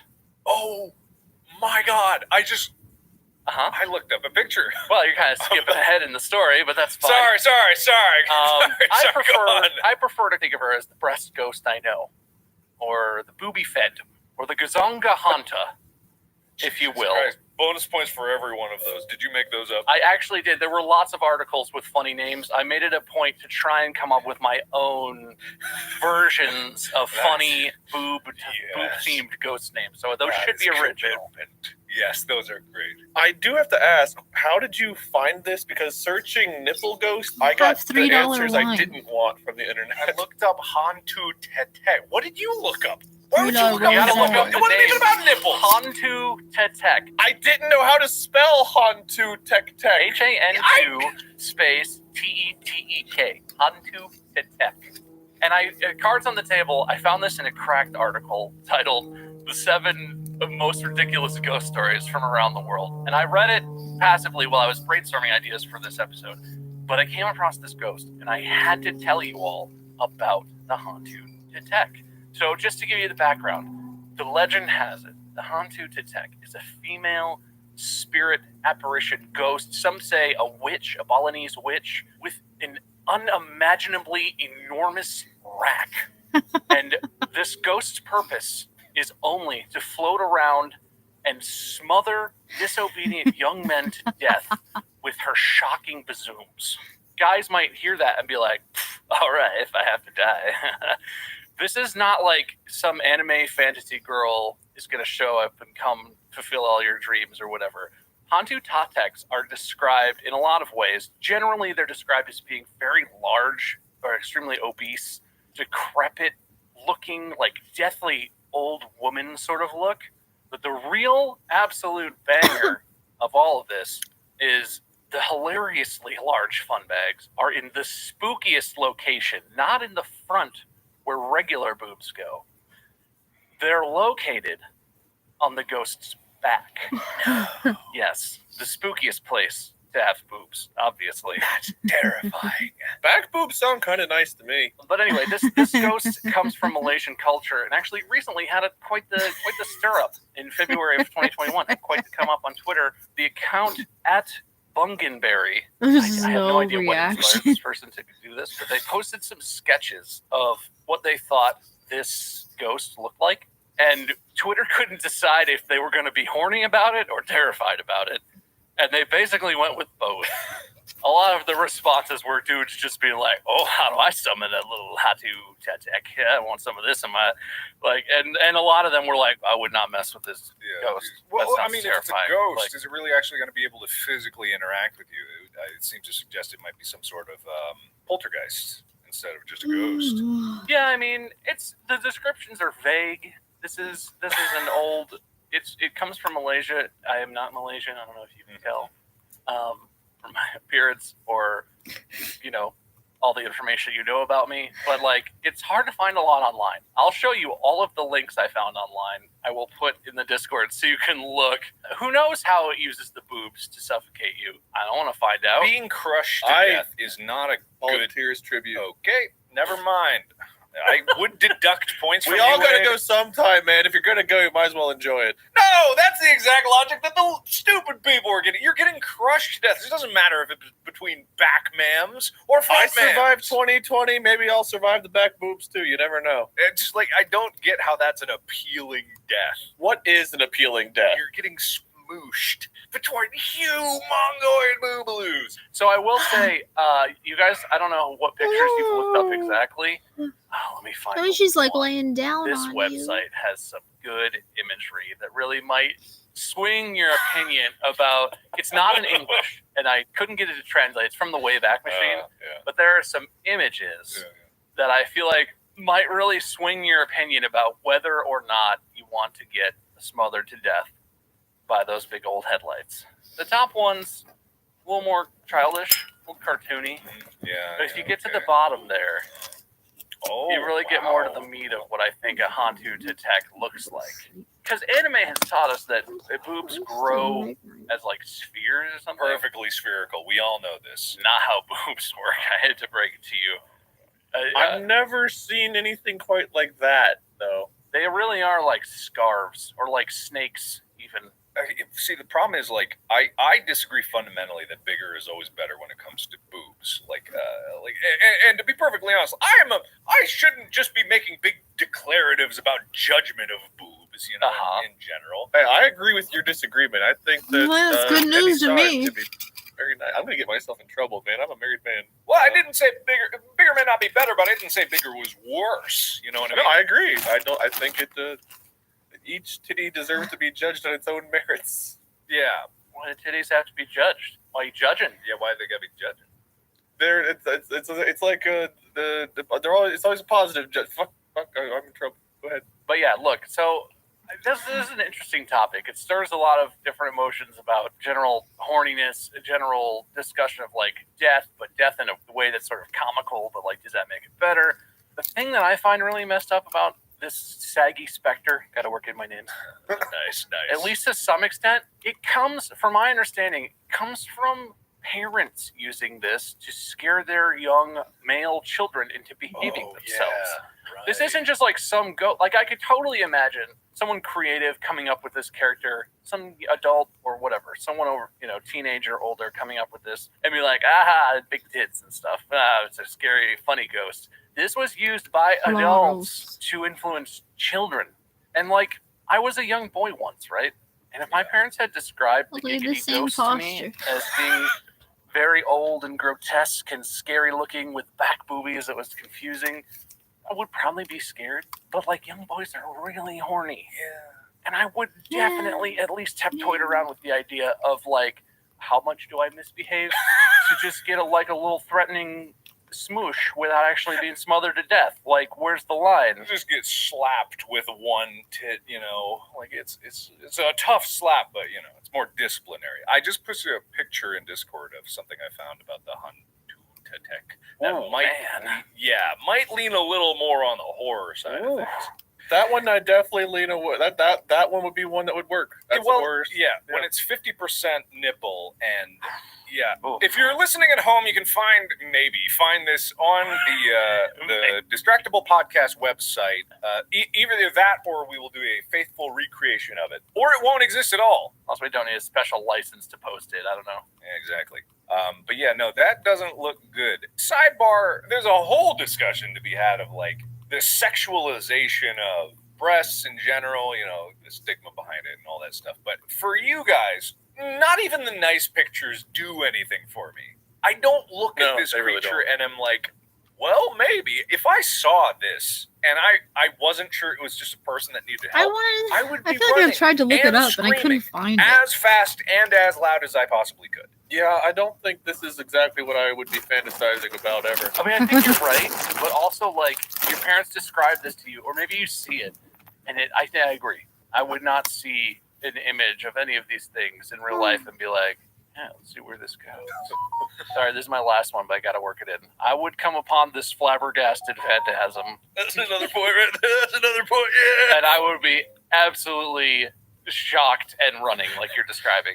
But in my mind, like, this is, you know, it's kind of embarrassing to think about and admit, but in my mind, I know I would have fantasies about this. You can't throw something that, like, sexual and, I mean, it's not sexual, but the boobs, like, at least in the culture I came up in, boobs were sexual. And everything was, like, this weird, I would twist it into a fantasy of, like, oh, yeah, that's pretty hot, actually. Like, you know, what? That's how young boys' minds work. And maybe part of this is that Malaysian culture is different. Maybe boobs are not as sexualized by the culture. Maybe it's a whole different thing. Maybe this is terrifying, and I just don't understand it. It's possible. But I just think that would have made it some really messed up childhood, like, fantasies and thought experience. It's just a weird angle to go for keeping your kids in line. There's got to be better ghosts and things to use to scare your kids into behaving right. I mean, Santa usually is the go-to, and that's not even bad at all unless you count Krampus. But you were kind of touching on something with, like, the mind of a child distorting things. I remember when I was a kid, and you know, my dad gave me the sex talk and, like, tried to explain it, you know, but I think I was like 10 at the time. And so to me, one of the parts of that whole discussion that really, like, made me very concerned was the idea of an erection. Like, I didn't get it and I didn't understand it. So the concept of my dick just suddenly growing really worried me, as if it would happen at any moment. And I remember having these constant paranoid nightmares when I was in school, being like, oh God, I hope my dick doesn't grow. But in my head, I was imagining, like, it would just, like, fucking balloon and fill the whole room and kill everybody. And I'm like, God, please, no. I don't want that. That's such a good fear. It's like, that's legitimate. A fear of not knowing how big your dick It looks like me. The The boob monster looks like me sitting here. And just constantly be like, no, there's people. And the thing is, like, becoming hard wasn't explained to me, so I just thought it was, like, just gonna, like, swell, like, just like an air Man, I mattress or thought something. we Just like, could be together someday too. I'm sorry, it's puberty, everyone. And then That is such a world. You're at the mall and there's just a dad carrying a kid dragging a huge boulder behind him, like, it's puberty. Don't look. They'll be scarred for life. It didn't last long, I'll give it that. But the fact that it, like, that's where my brain went, because I didn't understand anything about it. It was just like the broad strokes of the concept was brushed over it. So I don't know. This would mess some kids up. You get some crazy fantasy stuff or some crazy nightmare stuff, but, like, it's just a lot. It's a lot that a young boy has not dealt with. I don't know. I mean, yeah, when you're young, I suppose you would have, like, some mixed reactions. Like, would you look at something like even that last picture, which is very horrifying? They all like, look like me. You're young. If it's like, you know, one of the first pairs of boobs you've ever seen, either, you know, from the internet or in real life or just in general, like, maybe you would have quite the perplexed penis. You know, you'd be like, I want to run, but also, yeah. I guess, but that's leaning into the whole idea that, like, you're so easily swayed in your, like, likes by just seeing. Well, I don't know child psychology. Like, without having any experience of seeing, you know, movies with nudity, or, like, you know, if it's literally like you're in that age and it's like one of the first times you encounter. Actually, yeah, wait, no, I just heard last night. I heard a story about some guy who had a foot fetish, and it apparently all stemmed from when he was younger, like a teen, and some girls tied him to a chair and tickled his feet. and ever since then, he's had like an incredible foot fetish. And like personally, like I don't get that, but I can kind of see the connection. But like, was he already into feet? I don't know. Like, it was that like the moment, or was it just like a discovery thing? Like, oh hey, maybe this picture could awaken something in someone. I don't know. They're only ever turned on by these images. Can you bring your boobs around your back for me? Just stretch them as much as you can. Do you mind if I put something on the TV in the background? No, go ahead. She turns around and sees that. I mean, it is complicated. Yeah. It's formative memories versus how you just assuming that you're wired a certain way, and like people enjoy what they enjoy in terms of sexual experiences or whatever. So I'm not judging. I don't know, man. In Malaysian culture, whoever's parents use this, maybe this took them down some roads. Maybe they learned a lot faster about themselves and the truth. There are a lot of confused cocks over there, I imagine, if this is their first interaction. Don't try and alliterate on my story, you point stealer. Please get out of here. It's my story. It's my creative genital names. I have to look up if anyone's ever had breast implants implanted into their back. I just thought about it. Maybe someone had. Nothing yet. Nothing yet. I'll keep looking on this. Ghost waifus. Please let us know. I didn't type that in though. Oh yeah, I'm running the show. Wait, hang on. Sorry. I forgot. All right, great story, Bob.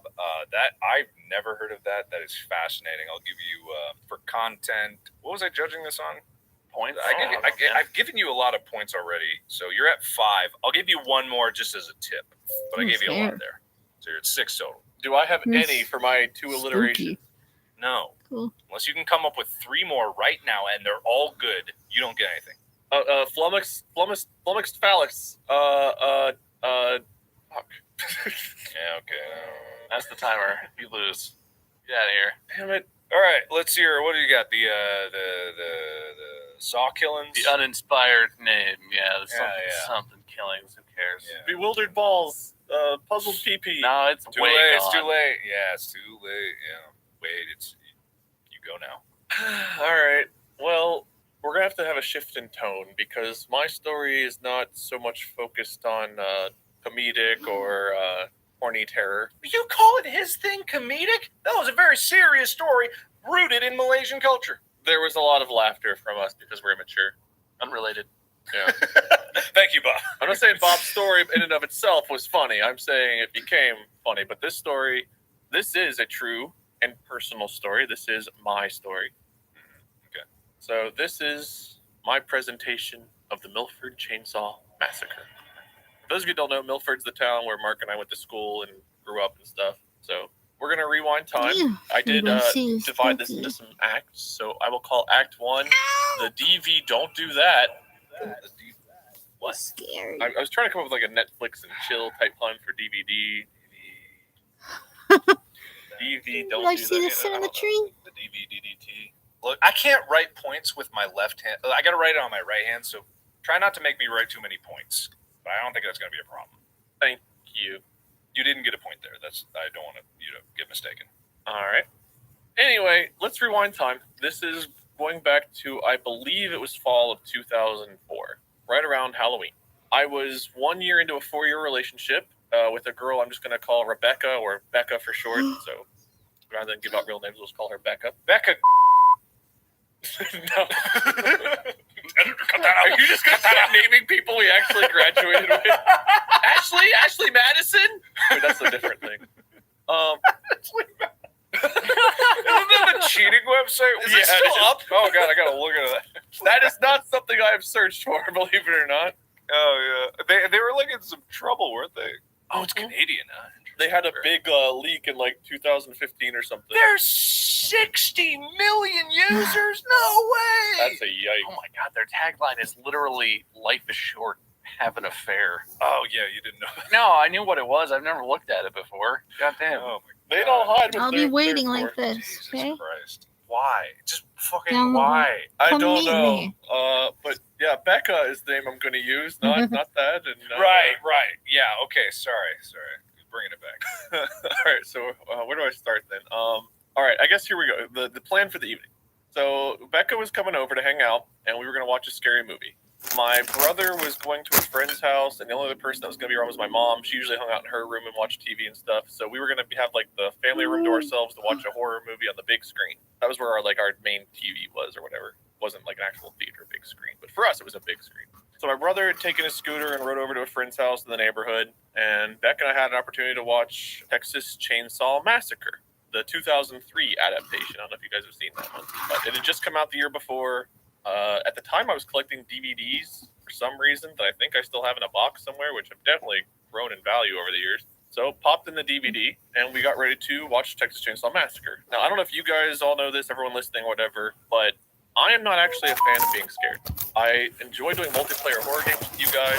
I enjoy group scared stuff like that. I enjoy watching ghost hunting things with people and stuff. But when it comes to going into haunted houses or even the haunted corn maze where people wear masks and jump out and scare you, or playing solo horror games, I hate that. I hate it so much. I do not have any fun being scared. So watching this was more of just a let's suffer together, and not something I was actually looking forward to enjoying, because scary stuff lingers with me for a while. But Beck and I were together. We were a year into a relationship. We were snuggled up on the couch, had popcorn, ready to watch this movie. And honestly, that's it. We watched the movie, no interruptions, nothing crazy happened. We just got to watch and enjoy it. Just had general stress and anxiety from watching the horror movie, and everything went swimmingly until my mom had a favor to ask. And that's when the night started to change. Okay. That seems normal so far.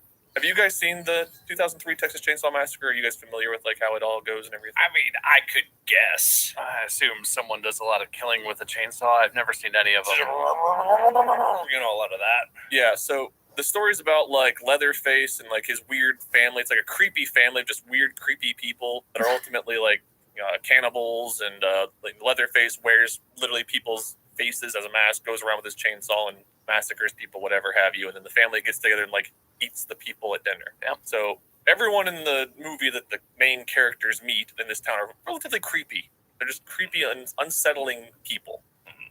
So Act 2, A Walk to Forget. I like that one. Thank you. I think that's good. I'm going to give you your first point for that. Probably the only one I'm going to get, because I think that was the best one. I like that. Well, it's not all about titles. It's about the content of the story. Well, it's going to get interesting. Like I said, this is all true. So thus far, just the normal date night, horror movie, whatever. But my mom came downstairs shortly after the movie was over and said it was getting late enough that my brother should be coming home. Probably evening. There's still sunlight, but the sun's definitely on its way down. But she told me the name of the kid he was supposed to be hanging out with, and asked Becca and I if we could go out and try to find him. This is before any of us had cell phones, so we couldn't just call him. We didn't know the kid's phone number, but we knew where he lived. And at this point, it was more common, okay, he's not come home. You just go over there and you go get him and tell him to come home. That was kind of the setup back then. So she asked if we could go find him and tell him to come home. And we're like, yeah. We thought it'd be kind of nice to get out of the house for a bit, have a evening stroll away from the horror movie. So we headed out. And to describe the neighborhood layout real quick, there's a lot of different streets. Our street was toward the back of the neighborhood. Most of the streets ended in cul-de-sacs, and the cul-de-sacs had trails that connected them. So where my brother was at, we could have taken the dark, creepy cul-de-sac path, which would have been a shortcut and saved us a lot of time, and gotten almost right to where he was supposed to be hanging out. Or we could have gone around 3 or 4 streets to get there, which was much more well-lit, but a much longer walk. Which path do you think we chose? The shortcut or the long, well-lit path? Long, well-lit. The dumb one. Which one's the dumb one? The long one or the shortcut? The shortcut's the dumb one. Just decide. All right. So I preface this with the fact that I hate being scared, hate horror. I refuse to take the shortcut. We took the long path. We stayed on the well-lit path. I did it! Yeah! Yes, you did. I got it! I would love to take the dark path. I like Oh, hey, you watch yourself. Hey, you creepy. watch yourself. That was a smart one. most people that I'm with don't like it. Okay. You might not They go, be "No wrong way. in this case, Bob. You You crazy. might not be wrong. But no, I was not going to Fine. walk some scary-ass trail after watching Texas Chainsaw Massacre. We were not going into the woods at all. We were, nope, screw that. So we walked down our street. We're chit-chatting about the movie or, this or that, whatever topics came up at the time. Turned on to the next street we needed to traverse. Everything was going well. There was ample light from the street lights, still a little bit of sunlight coming down. The road was mostly well lit. Made it down the 3rd street, got to my brother's friend's house. Again, nothing interesting happening so far. Smooth, hassle-free walk. But we didn't see my brother's scooter in the driveway, so we knocked on the door. His friend's parents answered and they said, oh, no, they left a little while ago. they thought that my brother and his friend were coming to our house. Okay. Well, we didn't see him along the way. He definitely wasn't at our house. So where was my brother?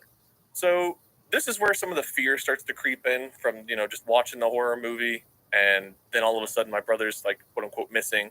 But knowing my brother and like trying to let logic overtake emotion, I figured maybe they'd stopped at one of his other friends' houses in the neighborhood and they were hanging out there. But I was a bit worried. Becca and I were like, you know what? We're already out here walking around. Let's go ahead and check a couple more houses before we head all the way back home. Still refusing to take that shortcut. Neither of us again had cell phones. So we couldn't call him or my mom. It was just a matter of like walk back, walk to the friends' houses. We decided to walk a few more friends' houses. So 2 of the possibilities were kind of on our path back home anyway. So we decided to check those 2 houses. So we turned and started retracing our steps back home. The first house, there were no lights on, no scooter in sight. It looked like no one was there. So we're like, I don't think he's here. So we'll just pass on that one. We continue down the road. The sun is almost fully set at this point, but there's still a good amount of light from the street lights. And up ahead at an intersection between 2 streets, right under a street light, there's a lady walking what looked to be like a little kind of terrier or something.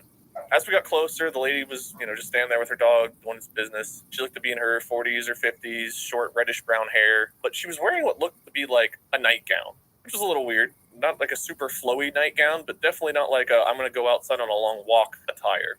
The dog was well behaved. I honestly don't remember much about the dog as we passed by. I was more worried about finding my brother. I was thinking like maybe this lady might have seen him riding around on a scooter. So I walked up and I said, "Excuse me, ma'am, have you seen a couple boys running around possibly on like scooters or bikes?" She turned around, cocked her head to the side, and like, do you know like when you say something to a dog and they like cock their head in a really like uncomfortable looking way, but it's really kind of cute? Mm-hmm. She did that, but it wasn't cute. It was unsettling the way she cocked her head and like looked at me and made eye contact. And her response was, in like an almost bemused tone of voice.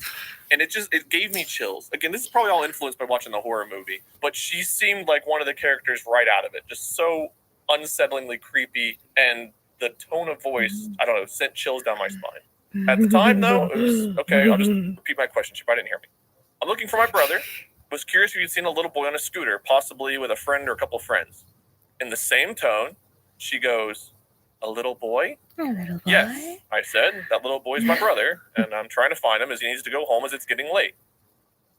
Little boy? The little boy needs to go home? Little boy needs to go So home. yeah, I'm freaking out.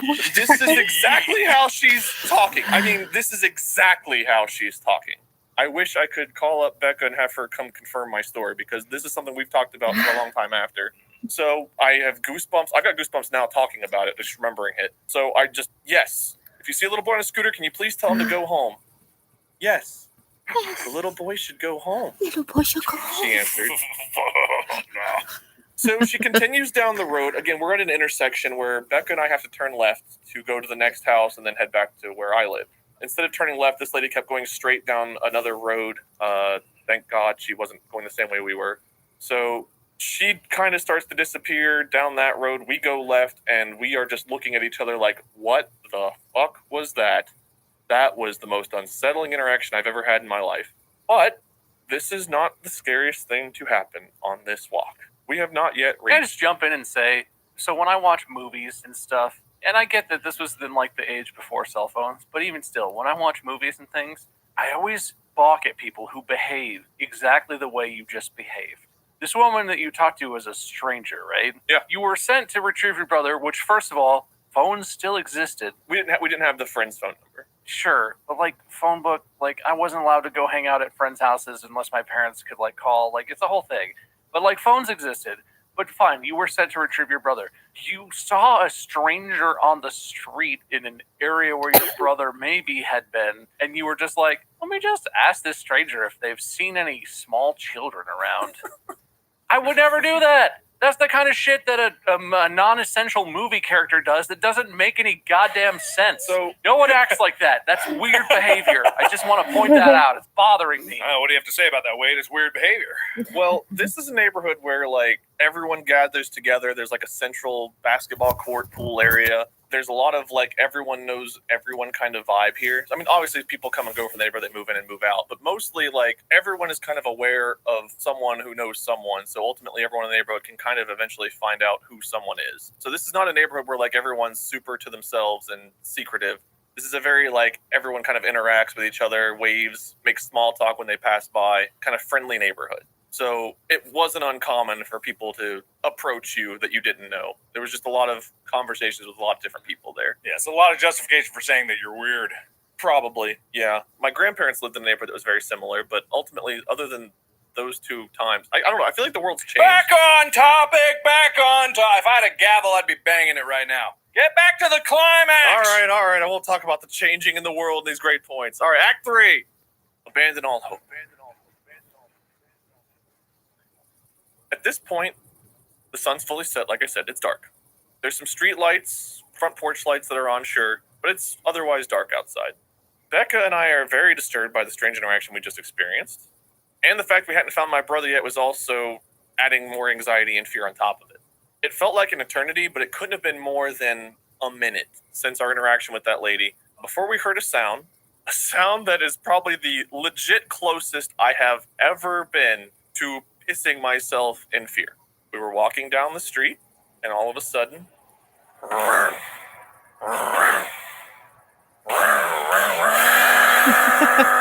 coming from just behind us.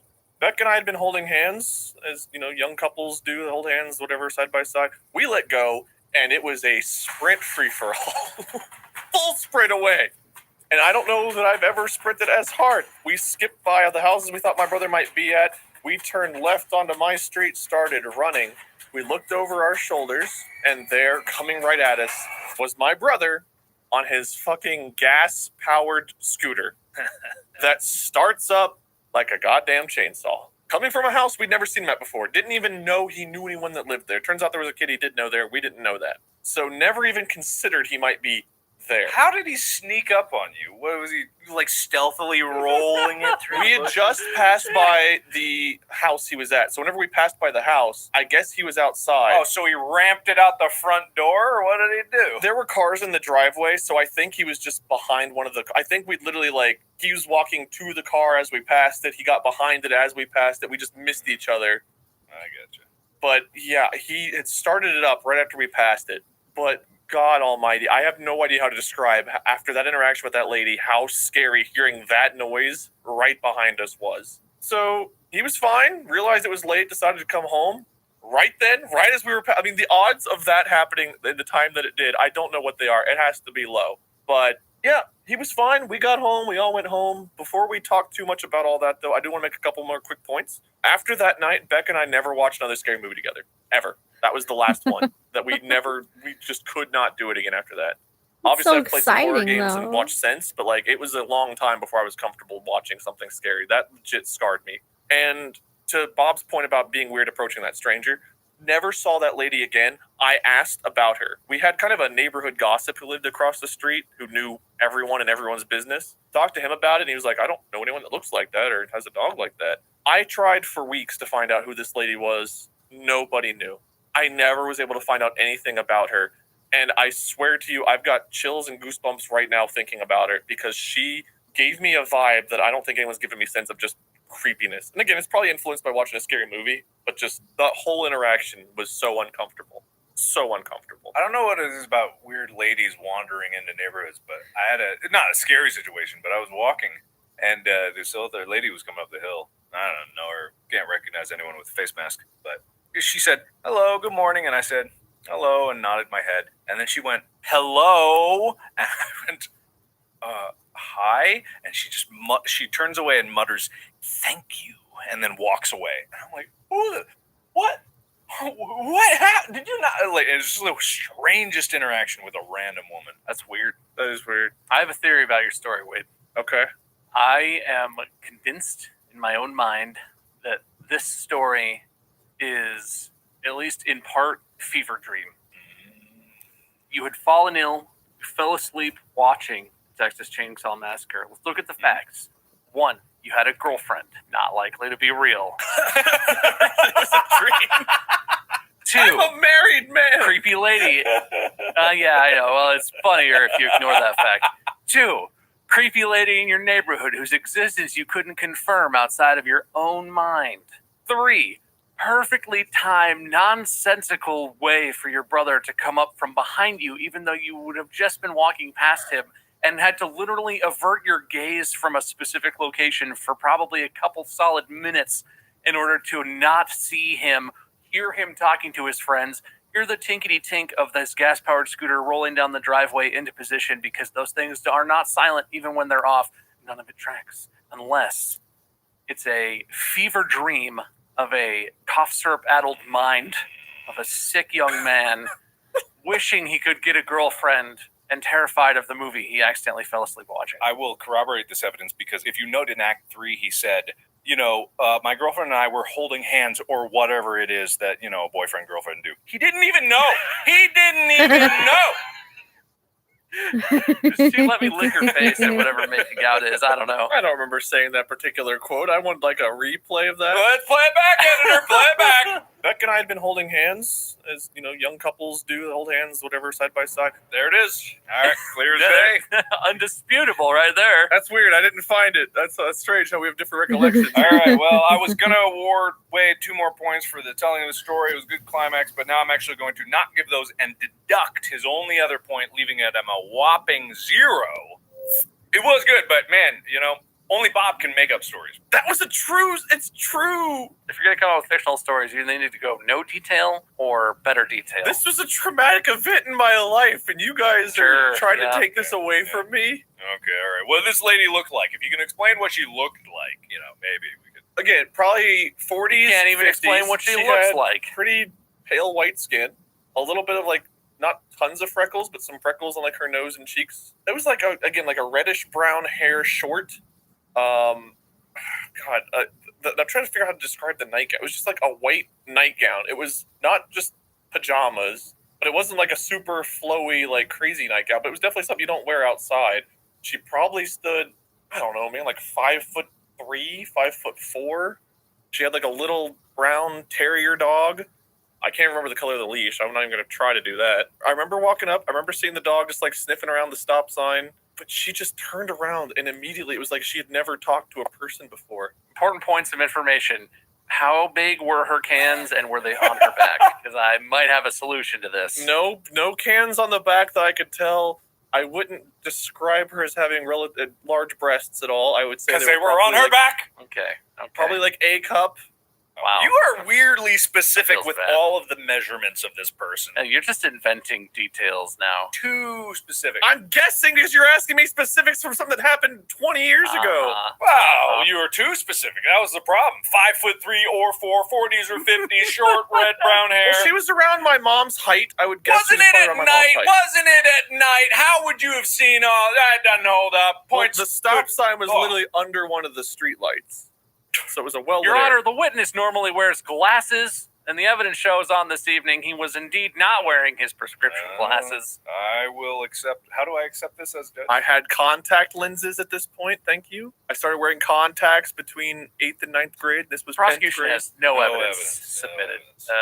The contacts were ever in place. Yeah, I call for a mistrial. Mistrial declared. Hoodwinked and bamboozled by this charade. When I told a legit story. If you can come up with 5 excellent alliterations, I will give you the win for today. But it has to be within the next 20 seconds. Okay. Titty tilters, tips. Lively listeners love libations. It's 2. Creamy cocks in my Crocs. 3. Dummies don't dig distractable.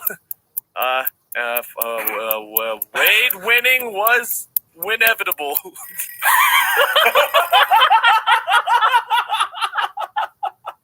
That's 5. That was 4. Was that 5? No. Yeah, that was 5, but I don't know if that last one counts. I don't know about inevitable. I mean, no. Wade was winning anyway.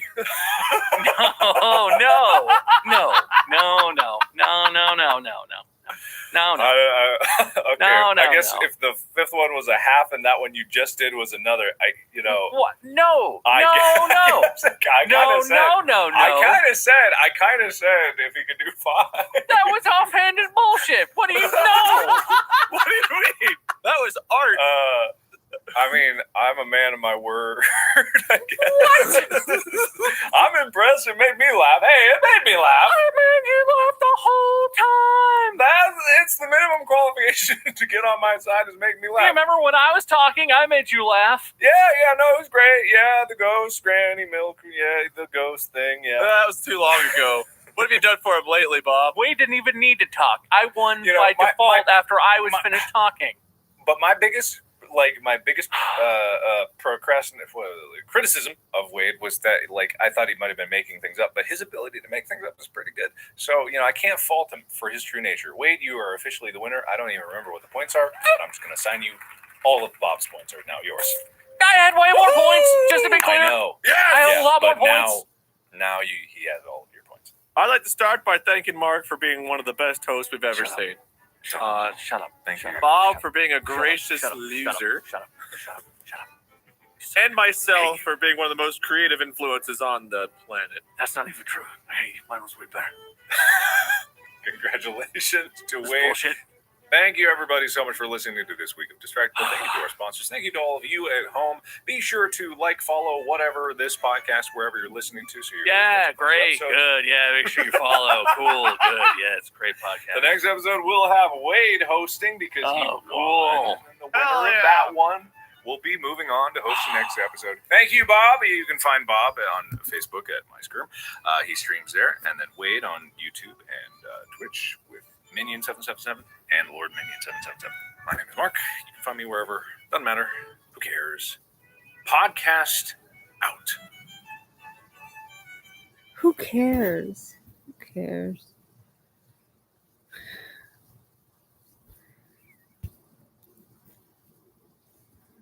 We listened to Aliens Among Us. I remember that. I know I listened to those two probably and recorded it too. Oh wow, that's okay. I like those. Anyone have anything scary that's ever happened to you? I actually haven't had that many scary things happen to me. Only one that's ever happened. I mean, that lots of tiny little things are a little spooky, but the only thing that's ever happened that I count as something unexplained and horrifying was I went to one time I was changing at night in the bathroom at Vincent's studio, VGP, and while I was in the bathroom, there was a bang on the door, and it was like so aggressive. It was like it's dead of night, like 3 in the morning or 2 in the morning. So like it's completely silent, and it all of a sudden was a bang, bang, bang, bang, bang. And the whole door was shaking. Like it scared the shit out of me. I jumped, but it wasn't just a noise I was hearing. I could see the door was shaking. It was like physically shaking too. And I went to open the door. I screamed and it was horrible. And I opened the door and I was yelling at him. I said, "How did you do that? That's so cruel." I was angry. Like, what? That's so mean. And there was nobody there. It was pitch black. And I kept screaming for him. I was screaming his name. Like, stop it. Stop scaring me. Come out. Because I didn't want to walk in the dark after him being so scary. And there was nobody. And eventually I gave up and I ran. Just ran into the office. And he was just sitting there hanging out. Playing a game or like watching a movie. But he wasn't even he didn't even know what I was talking about. I said, did you just bang on the door? That was so mean. And he said, I don't know what you're talking about. And I was yelling, I was like, I was serious. And he's like, I don't know what you're talking about. To this day he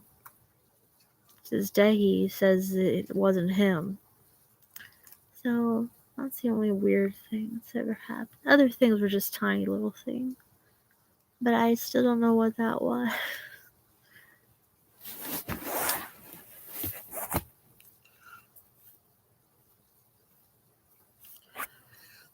course, somebody comes the second I finish the story. That's all right.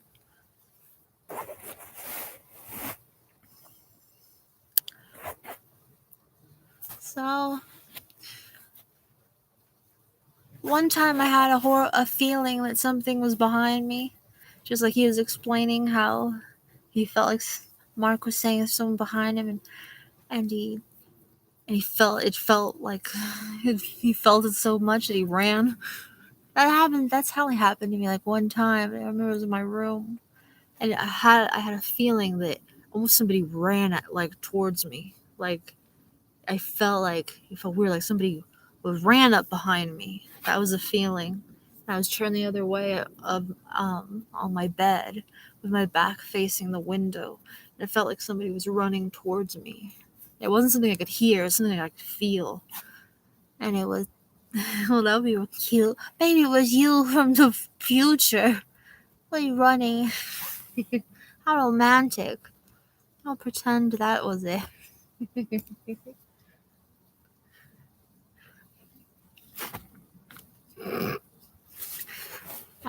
That'd be cute. But it was, I never felt my heart started racing immediately. Like I never forgot it. I was young then. This was like teenager though.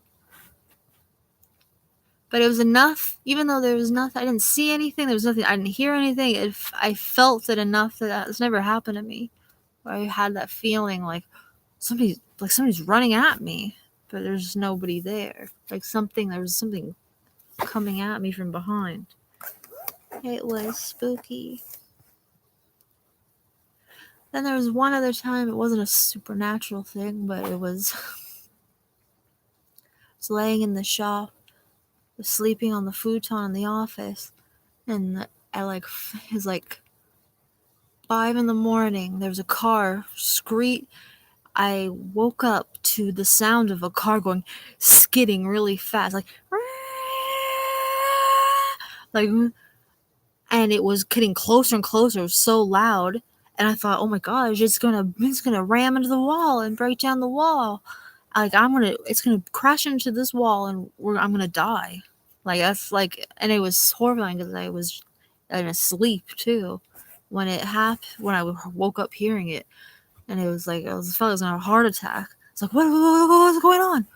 I don't know. I guess the car stopped itself, but it must have happened right in front of the shop because it was loud. That was scary. That wasn't supernatural though. So, other than that, I don't really have any scary stories. I would always try to make scary things happen though.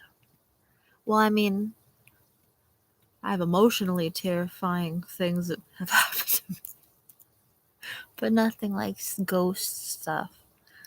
But when I was little, we would always do the Bloody Mary and stuff. Spin around. We'd walk by the witch's house. Try to go in the alleyways. We were always trying to get a thrill with scary stuff. I was obsessed with that stuff when I was little. Because we didn't have that around us at all at home. So it was very taboo a little bit. So, but people have some spooky stories.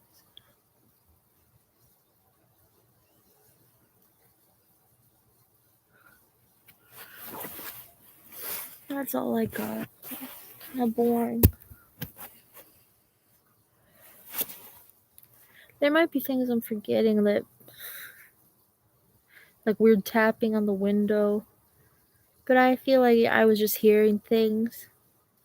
Vincent would say, yes, don't you remember there was tapping on the window? You know what? I don't count that because I don't know. Sometimes places make noises. I remember sleeping upstairs in my grandma Katina's when I was little, and the house, there's all kinds of, and we were upstairs high, the vibe upstairs had a creepy vibe. even though my sister was sleeping right next to me, I think. I was little. I was probably like 8, 9, 8. Not younger than that, maybe like 7. Yeah, I was young. Maybe like 7. And I remember my mom made a tape for me, a VHS tape of space, because I always have to sleep with the TV on. Even now, I don't go to sleep without falling asleep to something. So I always need something on. And I'm just like, okay, time to go to bed and lay in the dark. So I never do that. I never have. So,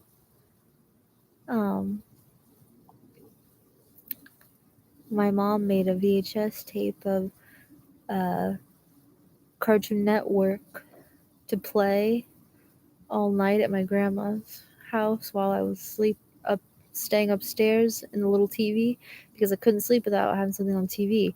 And every night and every morning early the tape would, I would wake up like at 5:30 in the morning, because that's when the tape would stop, and I could almost sense it was gonna end soon. And it was Cartoon Network switching to like Space Ghost and stuff, switching to like Weird Man Fishing or something. I don't even know why that would be on there. I must have been. That can't be right? Why would there be a man fishing on?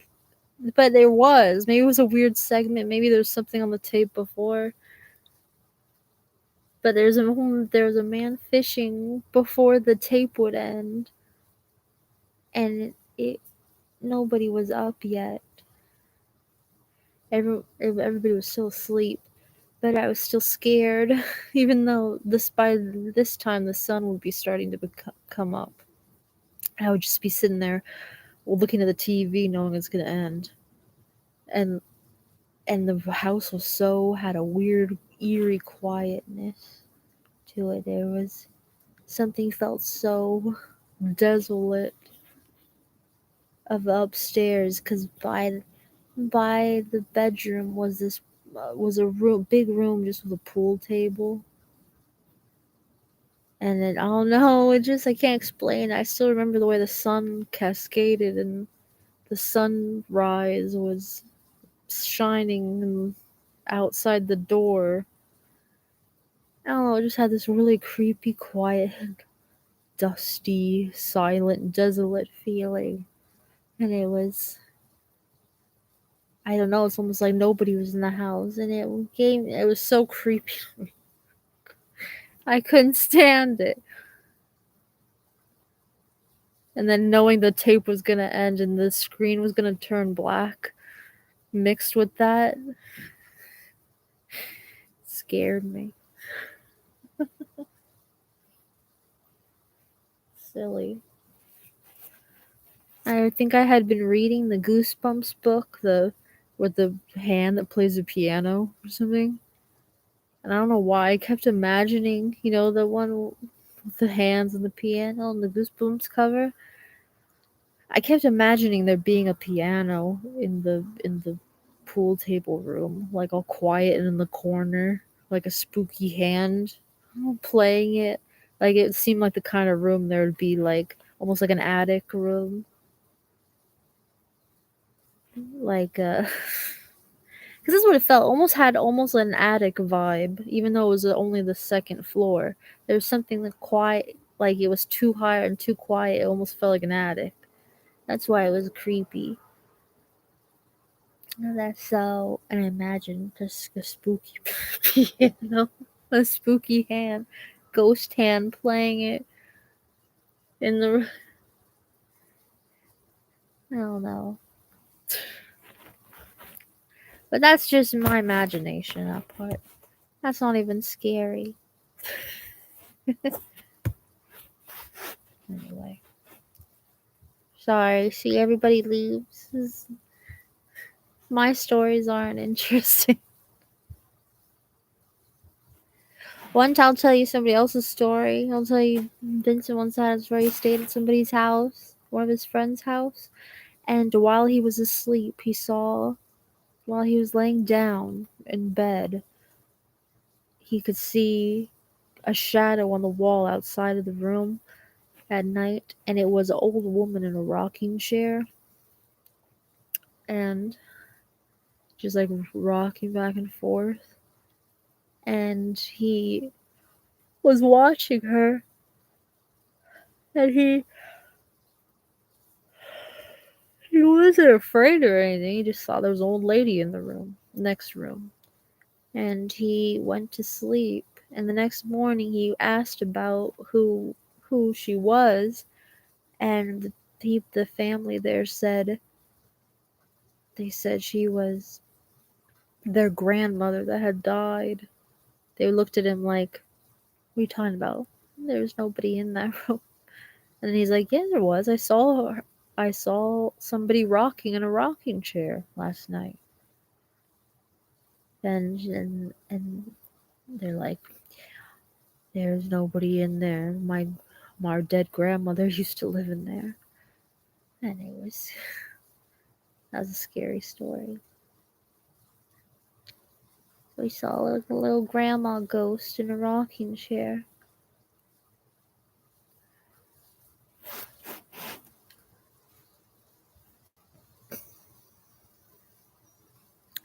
That's about it. The rest are just bad dreams. Or mental problems.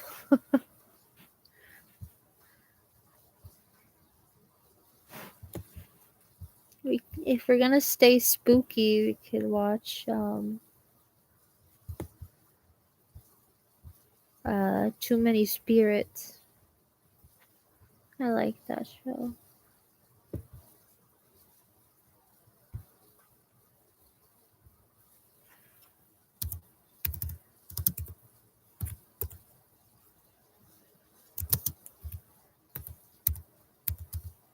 But it's like, spooky funny.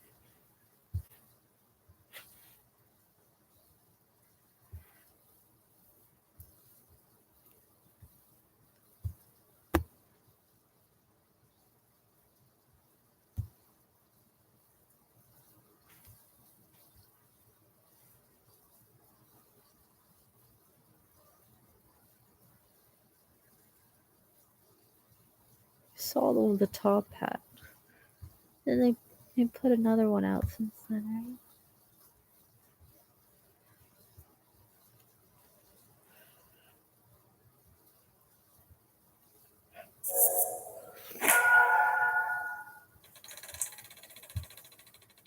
Greetings!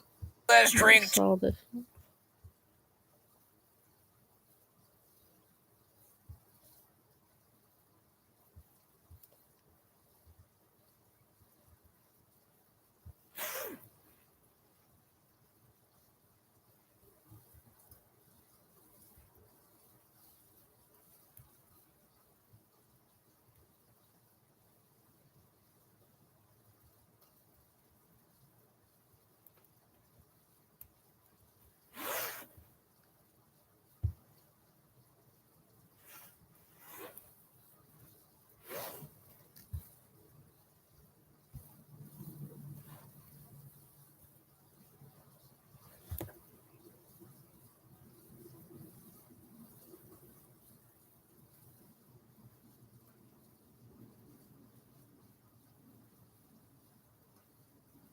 Oh.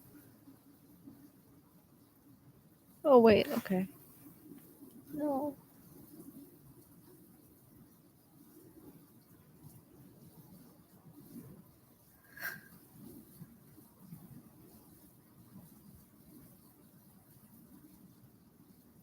Oh, he has the hat on multiple times.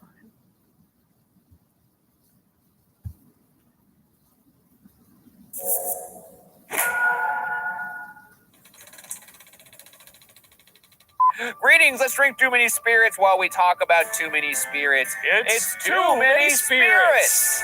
Oh, I was looking at the wrong camera. The same amount of lemon juice? Lemon juice. What? We love lemon juice here on Too Many Spirits. I don't like it with knife, though. So we'll put it Thanks so much.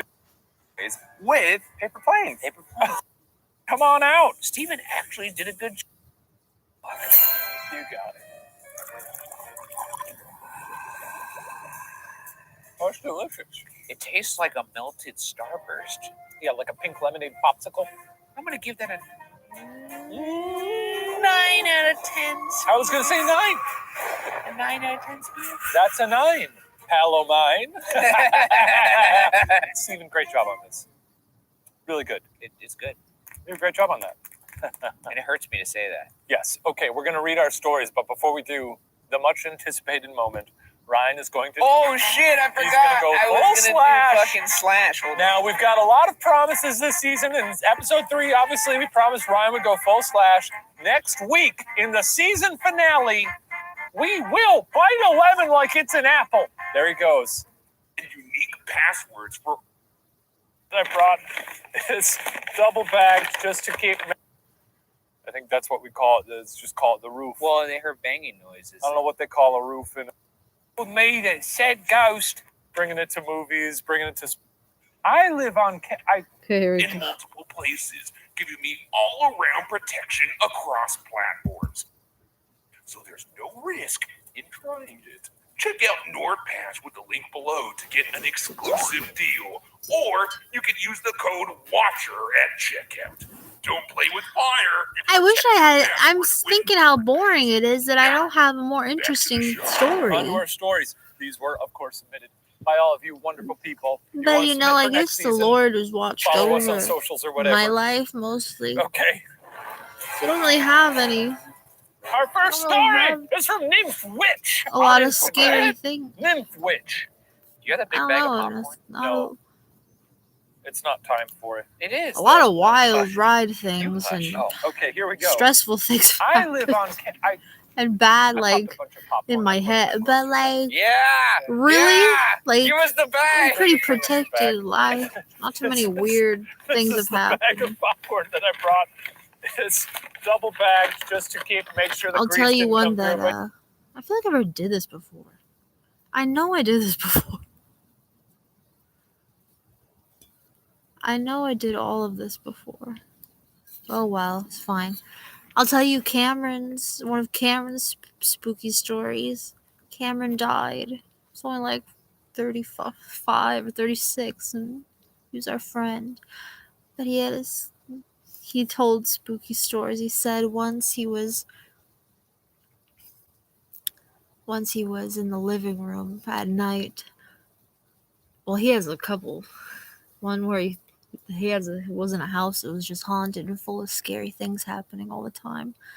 Like weird things. And like a weird kid walking in his house, you didn't know who the kid was. But there was one time he was like laying in the living room watching the TV, and he woke up and he saw like a shadow. There was like on the blue screen, the TV, and he saw a shadow standing there, and he got scared, and he closed his eyes, and he was pretending to sleep, and because he freaked out, and then he saw the shadow walk past the big TV screen, and it was illuminated from the blue light, and he said he was so scared he just closed his eyes tight, and but he eventually just fell asleep. That's a scary story. Anyway, let's hear this. This is Too Many Spirits, where they get drunk and they tell stories that people send in. Ryan and Shane. But you can see it's full of popcorn. Folks, that's just popcorn. Home popped on a whirly pop. Let me just get a handful. That's the good stuff right there. I'm going to start bringing that to the office, bringing it to movies, bringing it to sporting events. Okay. I live on a campus that used to be an asylum. Okay. Put yourself there. My neighbors neighbors with an OU. Oh. I live on a campus that used to be an asylum. That was a very European. My neighbors have talked about seeing an apparition of a girl at night. And one girl even told me that said ghost compelled her to do sit-ups in the night. That's weird. You gotta do what you gotta do to get that six pack. To get them washboard. Them washboard abs. To get those sexy lumps. I've heard weird banging noises coming from the ceiling, even though I live up on the top floor. Oh, shit. So the roof. I think that's what we call it. Let's just call it the roof. Well, they heard banging noises. I don't know what they call a roof in a UK. They call it the upper bit. The upper bit. The upper in bit. The upper bit in. The topsy wopsy or something. The topsy wopsy. Also, one time I came into the kitchen to find blackcurrant squash dripping down the wall. Oh shit! Wait, what? Blackcurrant squash. Blackcurrant squash. What does that mean? Blackcurrant is Is that like a British thing? it's like a spice. Either it was a ghost or one of me flatmates decided it would be fun to chuck juice at the wall and have me clean it up. Sorry, clean it up. And I honestly can't decide which scenario is more horrifying. That was the end of the story. That's it. It sounds like your roommate threw juice at the wall. Yeah, it really does. Case closed. That's juice. That's a classic case of juice. And sometimes also shit hits the roof. I don't know. Shit hits it up a bit. It's just maybe it was like a log or something. Is Slash British? Huh? Is Slash British? Is he English? I actually don't know. I don't think I've ever heard. Does he speak? I think he speaks through the guitar. It's like how I speak through my puppets. What should we give that one? I feel okay. I'm feeling in my bones. I'm feeling in my bones in my heart. What? Oh, your heart. I thought you said I'm feeling it in my bones and I'm hard. And you did this with your hand, and I was like, really, really confused. No. Shush. I want to know if we land on the same thing because I feel okay. Ready? Are you ready? I'm scared now. Let's say the number at the same time. 7. Damn! Oh, that was close. It breaks the heart. Shoo! That's a log break. Sorry, I gotta put some fucking logs on this. Oh, while you're doing that, I'm gonna eat popcorn. Take some popcorn out of my bag. Oh shit. Oops, that's fine. You're reading your story. Jesus. What should I read it as? Oh, a little lady. A little lady. You got it. Just don't do it as an Irish person because we'll never get there. Wait, no. Do it as an Irish person. No, I don't know how. A little Irish lady. My cousin. My cousin had this. I can't do it. Wait, do an Irish accent. My cousin. My cousin. Why can't we do an Irish accent? No, I nailed it. My cousin. My cousin had this frog puppet. My cousin had this frog puppet. It's the tease, you got. I don't think that's good either. Wait. This is the do an Irish accent challenge. All our Irish viewers know exactly what this is. My cousin had a frog puppet. Oh, that's good. My cousin had a frog puppet. No, listen. Puppet. It was just the T's are velvety, right? My cousin had a frog puppet.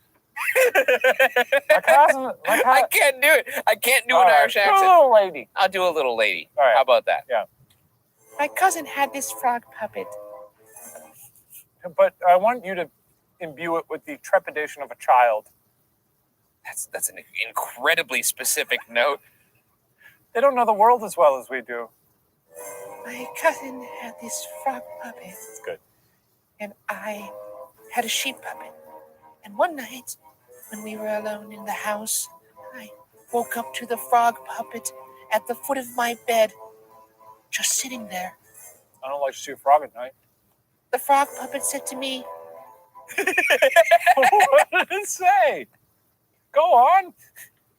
"This is not our dimension." Yo, she was high as hell. in like 5 different voices at the same time. This is another dimension. Yeah, that's good. And I was a weird kid, so I was just like, you know what? Yeah, I guess so. And went back to sleep. The next morning, I asked my cousin if it was him with the frog puppet. And he was like, I thought that was you with the sheep puppet. What? And then he got all scared and threw both of the puppets from the top of the roof. Set them on fire. You set them on fire after he threw them off the roof?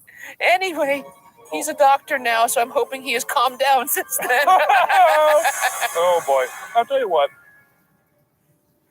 Oh, there's my cards. That's a 10. That's a 10. I gotta say. Hold 10 for me. That's how you tell a story. That's it. That's a story. That should be nominated for an Oscar. I think that's 10 spirits. This is perfect. That's a perfect story. You had me with this is not our dimension. Oh. It just got better from there. Fuck! It's really windy. This is our windiest season yet. That's okay, Ryan. Yeah! This is from the Vulgarera. The Vulgarera. Huh. Cool name. Read the story. And I want you to read this one. Oh, you got it. What do you got for me? I want you to read this one as the old lady from the Titanic. At the end of the movie, remember when she drops the heart into the ocean and she goes, oh, oh, oh. Yeah.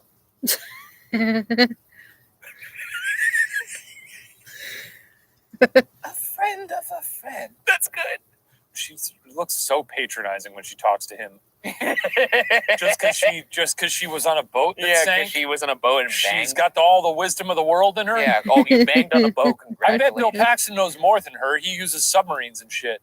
She just got on a boat and rode a roller coaster. And rode a dude. Yeah, she sure did. A friend of a friend who's a geologist was assigned to take samples.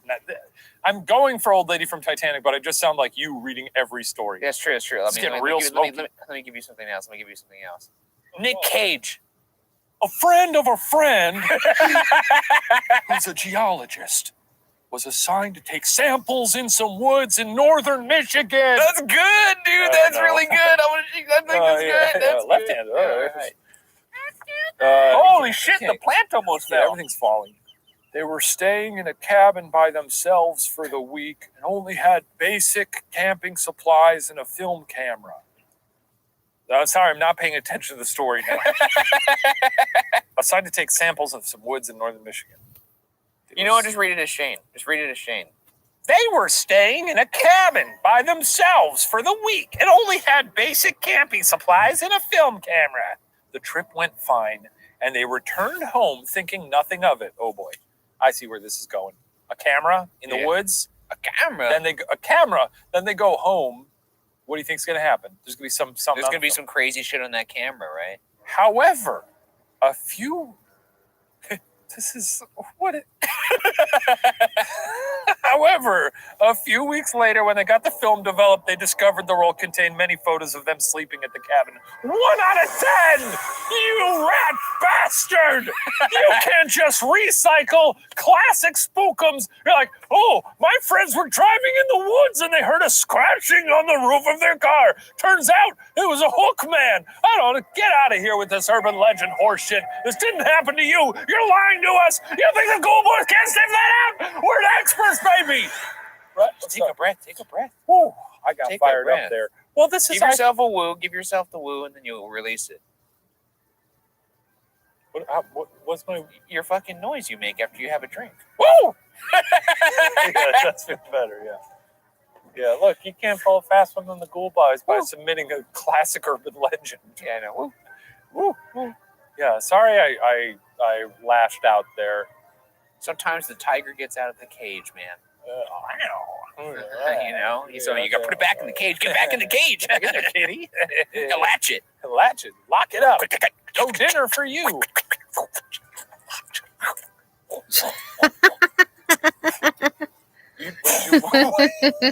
That cat on fire. Okay. You got a rating for that one? 2. Right? He's just getting crazy. It's unfortunate. Hey, man, that's a 2. Hey, we know a 2 when we see Hey, one. that's a 2. And I know. Come on, that's a 2. I You know. know it's a 2. Come on. I know the Vulgarera. You're probably saying, "Come on, Ghoul Boys, be nicer, be nicer." Hey, come on, Ghoul Boys, the 2. You know what you were doing. You knew. You know Hey, what they you knew, man. Our final story of the evening. We're calling the phone. That's right. Call the president. Call the president. He'll probably struggle through a sentence. Well, he's trying his best. We'll see. But maybe it'll be Shaq. Who knows? I don't think Shaq's the president. Jesus Christ! I tried to do a cool phone thing. Well, Steven's You did here, it. so You we did. don't have to pretend. Hey, Steven, can you bring us our drinks? Shaq's the president. Uh, Hello? oh, Ricky? oh, our friend. Shit, Ricky. Ricky, what? Are you okay? He's not okay. It's not okay. What did you do to him? Oh, I left you. Oh, sorry. I'll be right back. I'll be right there. Sorry. It's okay. Sorry. I'm concerned. Don't worry about him. He's fine. Don't worry about it. He's good. I could see if Stephen Lim was somebody who brought me room service, I know it would be a bad meal. Erica.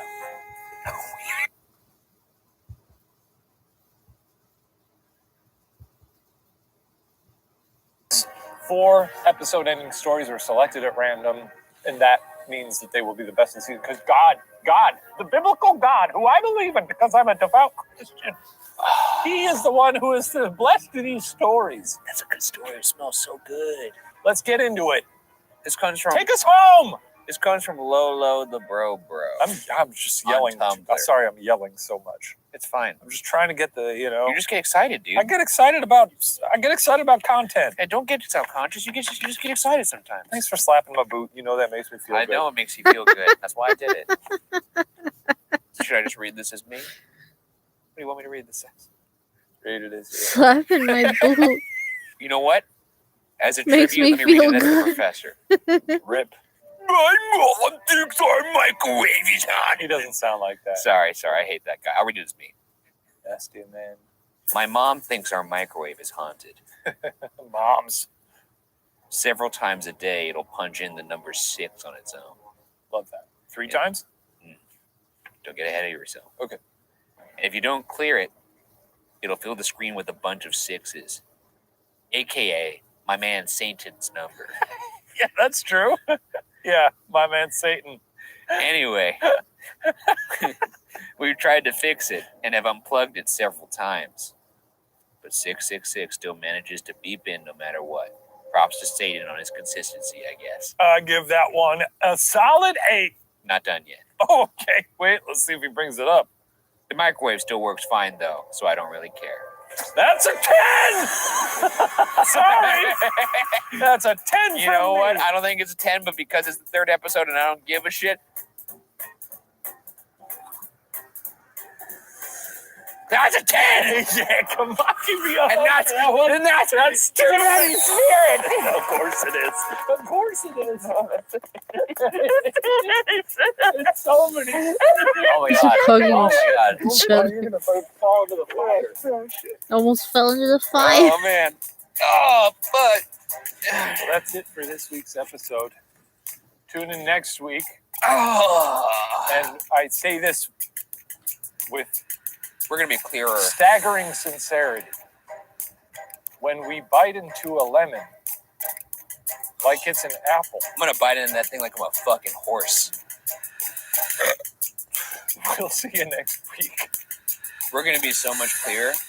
Bright-eyed and bushy-tailed. Clearer. Bright-eyed and bushy-tailed, baby.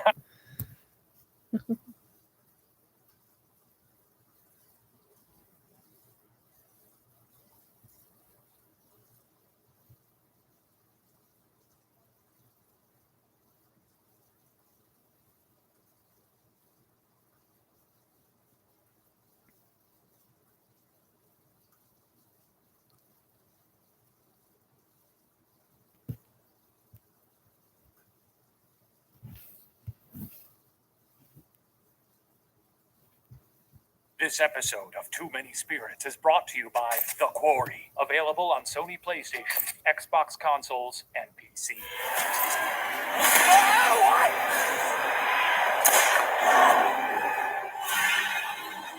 Head to quarrygame.com to buy now.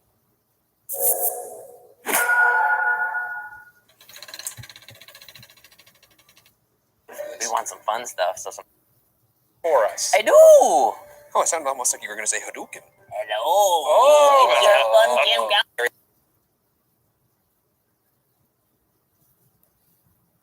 Like all of our stories tonight, this one is from Instagram. You mean Grahamtown? Grahamtown. This is This from Camp Horror IPSA Stories. 261.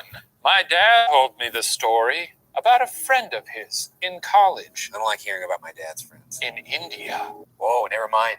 I like a little international flavor in these things. Well, I, you know? I thought it was just going to be a dad's friend It's always story. people like, my cousin was murdered in Kenosha, you know? Yeah, I guess. Let's call them Petey and Jim John for convenience. Yeah, Petey and Jim John. Both newly married to their respective wives decided to go on a trip to the mountains. Yeah. They decide to stop at a motel after hours of driving.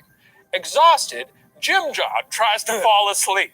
At one point, he can hear Petey in the shower, and he wonders how Petey has the energy to take a shower after such a long journey. I'm not going to lie, it's actually pretty relaxing to take a shower after a long journey. That's the whole thing. I go take a shower at like 4 a.m. Well, mostly because if I got into the bed after ghost hunting, It'd be gross. it'd be disgusting. Yeah. We'd get fined by the hotel. But eventually, he hears the water turn off, and a moment later, he feels Petey slamming his entire body weight down on him. Jim John is used to Petey's stupid pranks, but tonight he's tired as hell. Pissed off, he pushes Petey off, throwing the blanket with him. To his surprise, he finds Petey sleeping on his side in a deep rest, fully dry. Are we sure this story didn't come from Tumblr? How the hell did he Wait. pull that off? It's way too horny. Groggy and confused, Jim John feels the blanket still wet. From the bathroom, there are wet footprints leading towards the bed. He woke everyone in the room up, and they looked in the bathroom, but they found nothing. This actually happened to my parents in Vegas. Did it really? Yeah. They got wet? No, well, maybe. I have no idea. But we don't have to talk about my conception story right now. They were in a room Yeah. at the Venetian. They heard stuff in the bathroom when they were asleep, and they went into the bathroom, and the tub was full of water. And they were like, that's weird. Did one of you draw a bath? And they were like, no. And so they drained it, went back to sleep. And in the middle of the night, my mom awoke to someone using the bathroom and flushing it. And she looked over, and my dad was next to her in bed. Freaky. And then they went down to the craps table, and when they came back up, the tub was full of water again. That's wild, man. So maybe I believe they believe that happened. Unbelievable. The point of the story is ghosts they love getting wet. If we catch ghouls, they're all wet. They're wet as hell. A dry ghoul is boring. Our ghosts are the equivalent of like a juicy roast beef dipped in some Oh, polished yeah. food. You thought my part was inappropriate. What was that all about? It's just ghost No, hunting. no. Semantics. Let's see if your thing is still more inappropriate. Can we cut to a clip of that? Okay, I think that's still more inappropriate. Okay. I apologize to the viewers at home for showing you that clip again. This is what you're drinking right now. I know. And that's the most disturbing part. I have to drink whatever it was that you did. Can we see that again? That's in my mouth now. That's the end of the story. That's the end of the story? Yeah. Sometimes they leave a little to be desired. Sometimes they give you a little taste, and they're like, hey, what's going to happen there? I give that one 5 quarries. I'm gonna give that one 6 quarters. And here's why. Okay. It was just more like a tease. It was just I could have used more wetness. that story was definitely just the tip. Yeah, we need more. I want a wetter ghost. Okay. Instagram schmoose. Schmoose? That's the name. I don't know. I didn't make it up. Get into it. What voice should I use here? Creepy camp counselor. Oh, like one that's like really trying to ham it up? Yeah. Like the Gather round, kids. A popular camp in my area is considered haunted because there are rumors of it sitting on a children's graveyard. There's no such thing as a children's grave. What are you talking? What? They don't just bury children in a specific spot. Do not challenge schmoose. Okay. I guess you're right. I won't challenge schmoose. A great place for a 5th grade camping trip. There's an exclamation point at the end. So like, Let's get a little more energy. okay, how about I'll say it again. I'll say that There are rumors of it sitting on a children's graveyard. A great place for a 5th grade camping trip. Yeah, that's good. The cabin I was assigned to sleep in had 1 teacher and 6 girls. Okay. All the girls slept on one side of the cabin, and the teacher had 1 bunk bed to herself on the other side. It's kind of annoying to sleep in a bunk bed when there's no one else on the bunk bed. I had a bunk bed growing up. But you had a brother that was No, also... he slept in another room.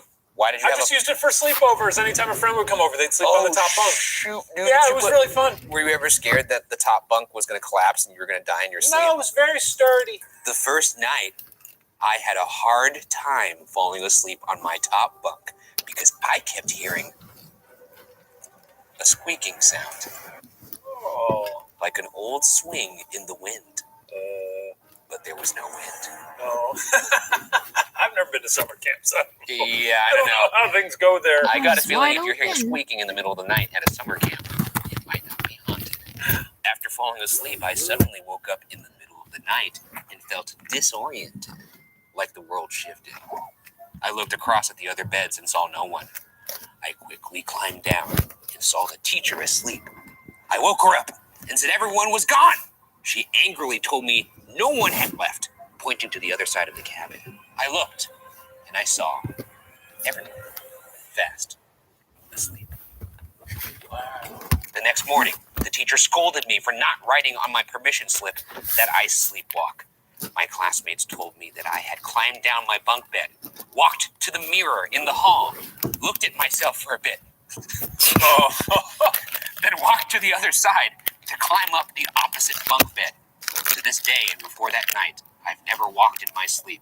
That was the one and only time I ever sleepwalked. No way. I don't buy it. I don't know who you are, Schmoose, but you want to put like one of those little air tags on yourself and track your own motion because you might be murdering people. There's something inherently scary about a child staring at themselves in the mirror, asleep, talking to themselves. I think that's really fun. To sleepwalk, and that's what you do. You go in front of the mirror. You start like moving your hips like Shakira. I think I've told this exact story, perhaps on Too Many Spirits. Is that what you do in front of the mirror? Would sleepwalk, and they would go to their house's front door and open the door in the middle of the night and talk to no one. That's like awesome. someone had come to that. It's just me normally. Honestly, I love a spooky child talking to a mirror. It's going to be 8 Corys out of 10 for me. That's an 8. It's going to be... I was going to give it a 10, but then I realized on a show called Too Many Spirits for there to be no spirits. It's like the opposite of too many. Yeah. It feels like a 9. But it was a good story, and I was riveted. Does it get a schmoose bump? I don't think it even got the schmoose bump. So that might be a 10 for you then, with the schmoose bump. With the schmoose bump, yes, but I'm not incorporating the schmoose bump because that's stupid. No, I incorporate the schmoose bump. I will always incorporate the schmoose bump. All right? Don't you disrespect? Hey. Okay, next story. This is from K. Simon 220. This past summer at summer camp, it was a dark and stormy night, the best kind, you know. Yeah, great. Which is to say, it was pouring rain at like 2 a.m. Woke up the whole cabin. Lots of cabins. Well, it's a summer camp theme. Yeah, you're right. I forgot where we were. Lots of tents and camping. There's a lot of camp theming with these stories around our camp theming. My friend Maddie and I hear whispering outside. We think it's the other cabin. But then again, it's pouring. Why would they be outside? Have you ever walked outside in the middle of like a... Oh my God! It's all we do in the Midwest. It's one of our Steve, you can attest to this. When it's just pouring rain. Oh God! Don't get him you started go with out, the Midwest. It's like the third act of Shawshank Redemption. If we let him go on a Midwest weather tangent, you're gonna have to move that card a little bit lower just to hide it. The cleansing rain, it purifies you, washes all your sins away. I was just saying that sometimes when there's an occasional Los Angeles torrential downpour, every 3.5 years. Sure, you want to go out and you just want to feel it on your face. Yeah, maybe reenact that scene from The Notebook. It feels good. I waited for you. I wrote you letters. Every damn day! Anyway, we're talking about it the next morning at breakfast. Yeah.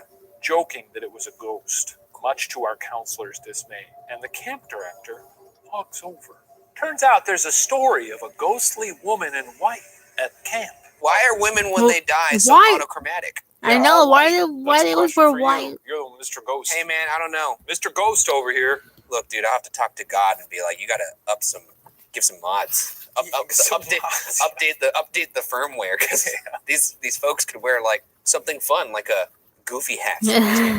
Oh yeah, that'd be fun. Yeah, with the big ears. Apparently, the woman who was getting married was nervous the night before. She just decided to try her dress on and go for a walk in the dress. However, this was a long time ago, so the dress was really heavy. Those dresses from old times do look heavy as hell. And when she walked down to the beach, the dress got wet. Ooh, another wet ghost. Another wet ghoul, our favorite kinds. And because of that, it got even heavier, leading to her somehow drowning on the shoreline, and now she walks the grounds in her wedding gown. That makes Hang sense. on! That makes sense why she's wet. No, that doesn't make any sense. You're telling me, she's out walking on the shoreline. Her dress gets wet, and it gets so wet that she drowns. I think the suggestion is that she got taken into the tide or something like that. That doesn't make it. Okay, well, there's more. And now she walks the grounds in her wedding gown, which is really depressing. True. Yeah, it's not great. And B, not what I was expecting to hear at like 8 a.m. But anyway, our counselor slept with a lantern on in the middle of the cabin for the rest of the time we were there because we scooped it. Oh, dude, if I was a counselor, I would just scare the shit out of my little counselees.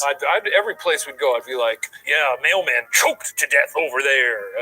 I would get one of those like knives that was like kind of half cut off and glue it to my back and be like, somebody stabbed me, call the police. Michael Myers is outside, even though that doesn't make sense because it would probably be more accurate if it was Jason Voorhees. But that's the end of that story. I like that story because I like a spooky counselor. I'm going to give that a solid 9 quarries out of 10. That's a 9 from me. I have to give it 8 out of 10 quarries. It's a good story, but it didn't It didn't have that extra. It didn't give you the full Owen. Wow. Oh.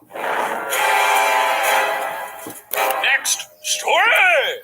Good toss. Thank you.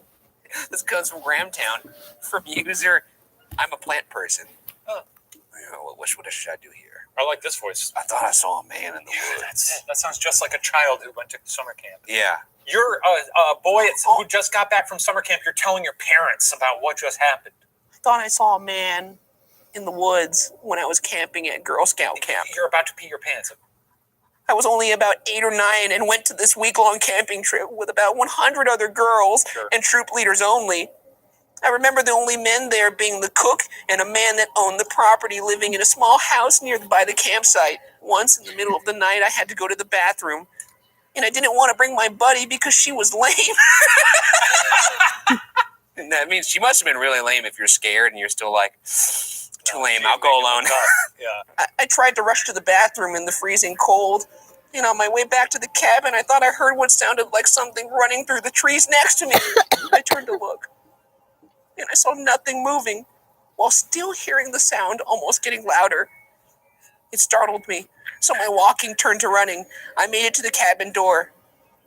The sound stopped, and before I closed the door, I turned to see what looked like a very tall silhouette of a man standing with his legs sort of spread and crouched. Like sort of, I'm trying to like a man spread eagle? Or like, sort of. Yeah, sort of like that. Make sure we get a close up on He's just squatting on down. his zipper hanging on for dear life. And both arms pointed straight up. Can we get back? Can we see that again? Both arms pointed straight. That sounds more monkey-ish. That is scary. That guy could have been doing like outside the bathroom dump. And it was a particularly good one, so he went like, yeah! I gasped, shut the door hard, and laid under my covers whilst the other girls snored. I didn't really tell anyone and honestly forgot till now, LOL. The description of the sort of position of this person is very unique and unnerving. When people contort themselves in strange ways, like the Grudge girl, remember? Yeah. Or the Ring girl, she does that stuff too. She's like pop locking. She's pop locking. That That's is a 10 an out of 10 interesting for me. pose. That's 10 quarries I like out the of 10. pose.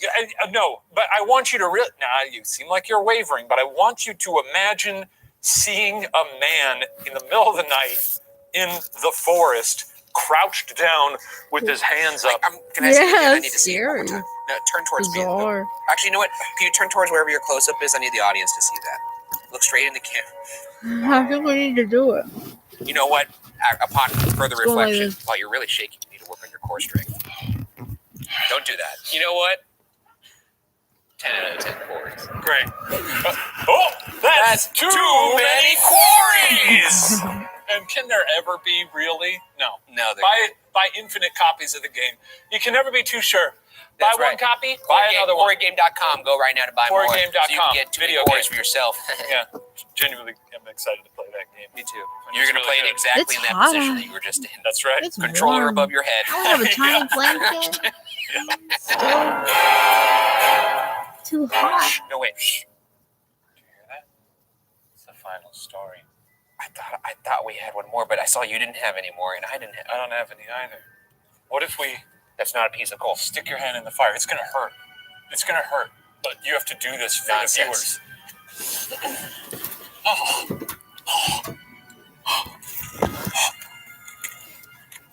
We've been blessed. We've been blessed. Oh, God.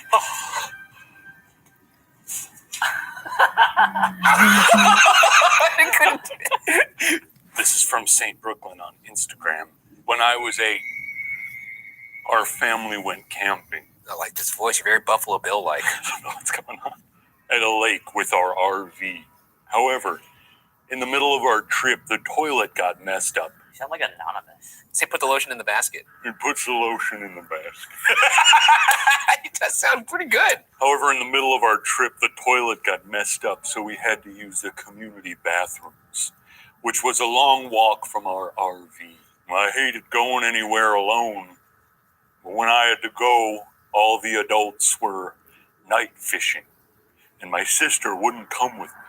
On my way to the bathroom, I heard someone call my name, and I thought it was my sister calling me to say she was coming and to wait up.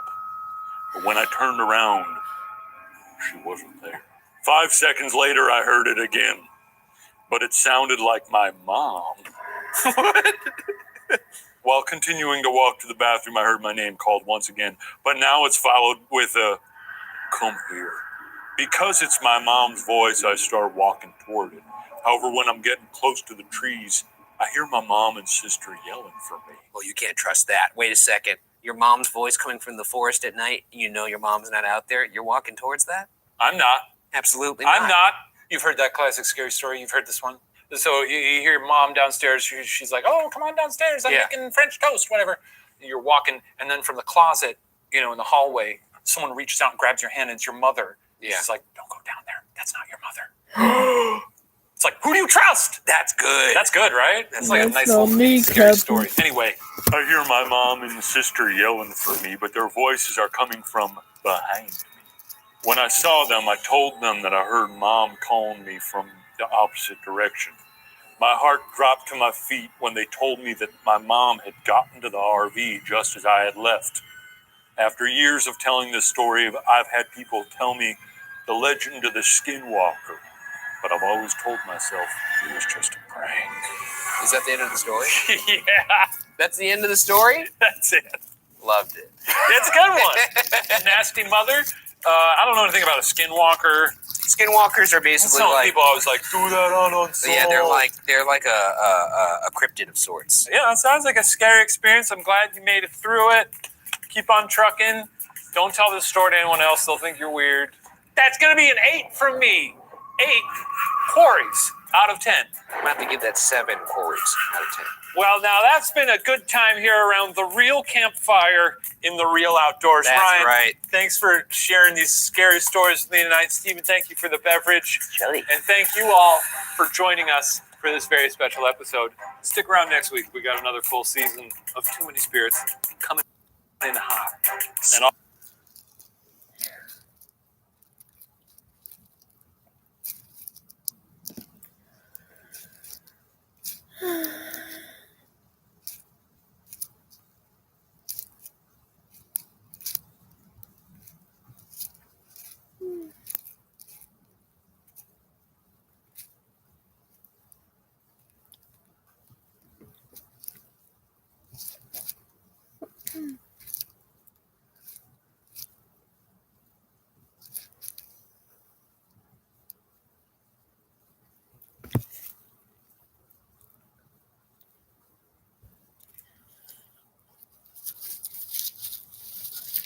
9 people is the most I've ever had.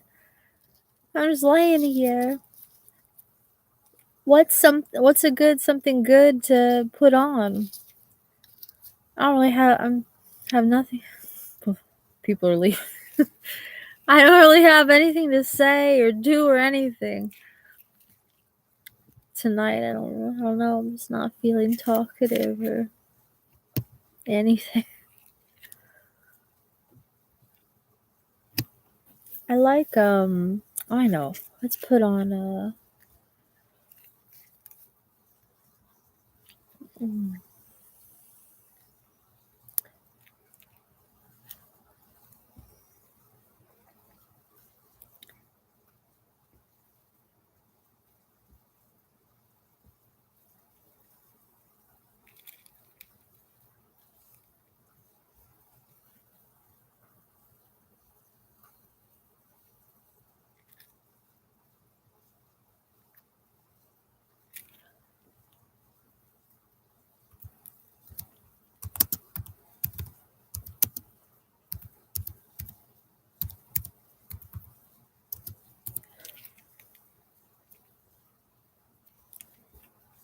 what's his name? It'll never come up.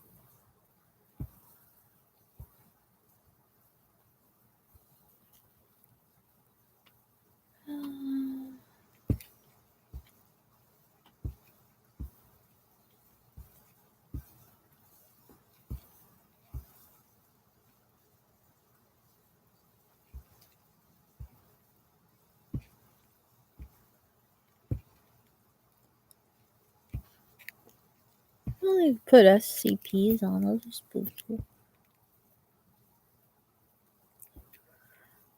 I was looking for this guy that tells a lot of Bigfoot stories, but he also tells other weird stories. I forget his name. I have to sit and look him up. I don't even know where to look. He's like probably buried in my like and favorite list. But he's a really good storyteller, and he tells true stories that happened, like true weird, creepy things. A lot of them are Bigfoot stories, but the way, which isn't scary necessarily to me, but the way that he tells them, it sounds scary.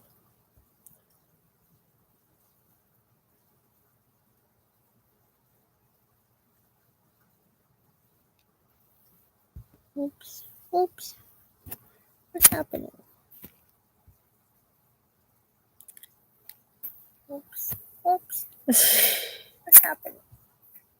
Hearing my own self. Clicked on myself. I think Gare.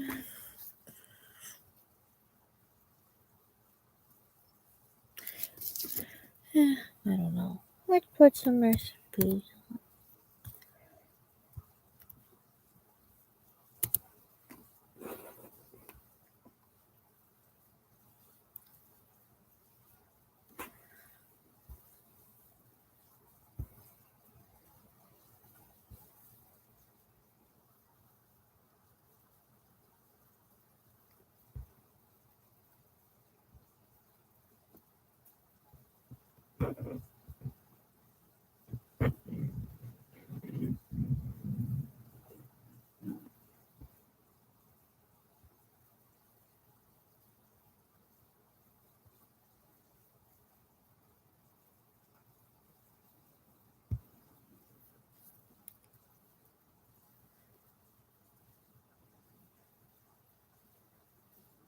She marveled at the image coming out of the book and felt like she could almost touch it.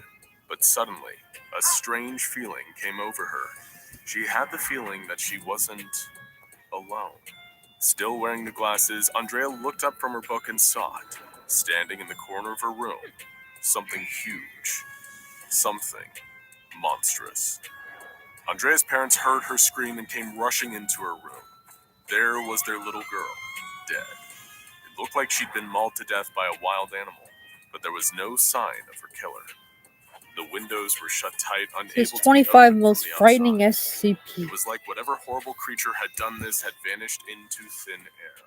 The coroner's report didn't give any other clues as to who could have done this, except that whoever or whatever had murdered her, it appeared to have 3 long and incredibly sharp claws.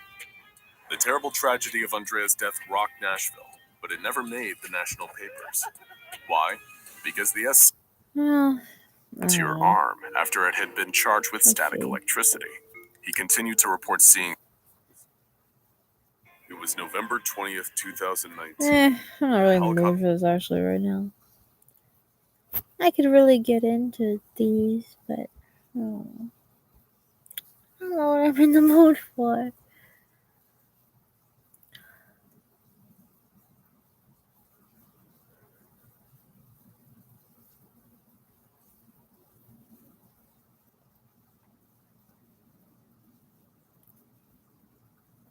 Or I just go to sleep. Why did everybody watch me just sleep?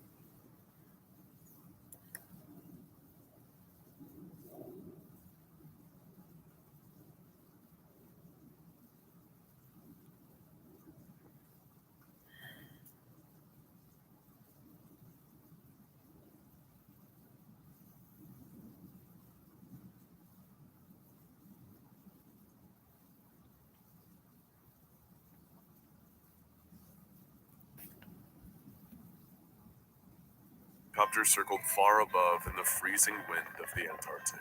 SCP Foundation Site Director Jason Monroe looked down at the isolated above-ground facilities of Provisional Site 344-1.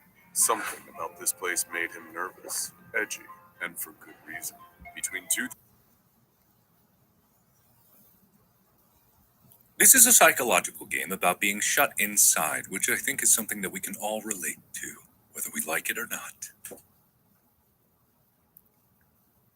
This game deals with themes of agoraphobia, isolation, and self-doubt, inspired by the author's personal experiences with depression. Player discretion You know what we should do? advised. That clips down like says there's some nice things in that. We should walk around real fast before the computer dies. Should get a flashlight. Should walk around the yard real creepy. Maybe you're a shut-in. You haven't gone in the yard. Like, that's like maybe like it'll be hard as a laptop. We could look in the bushes. Maybe we'll see a little goblin or something. Wouldn't that be exciting?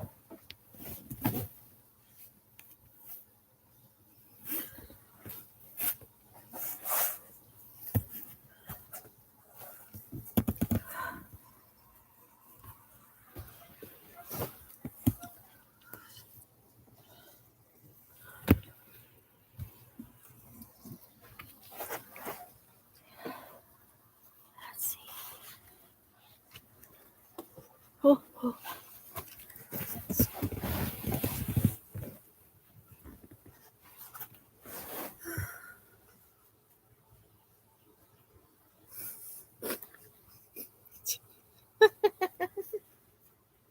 Thank you.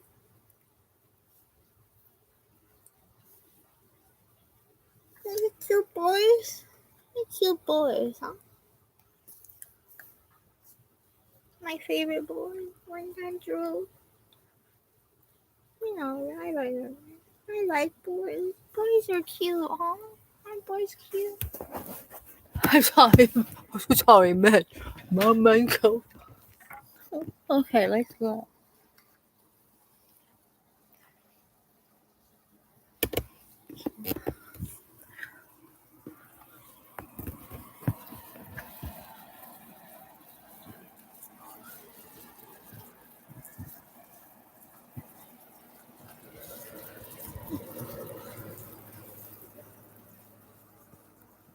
Little spooky creature. Hey, show yourself. Is there any spooky creatures out here?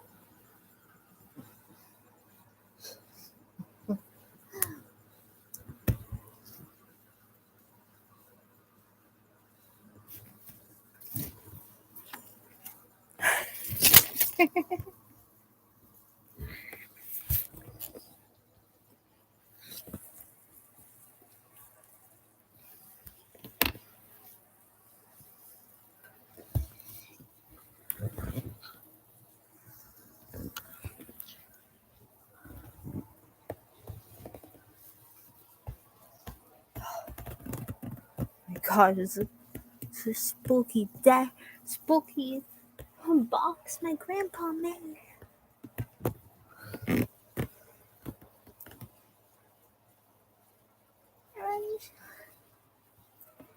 Is there any little fairies living in here?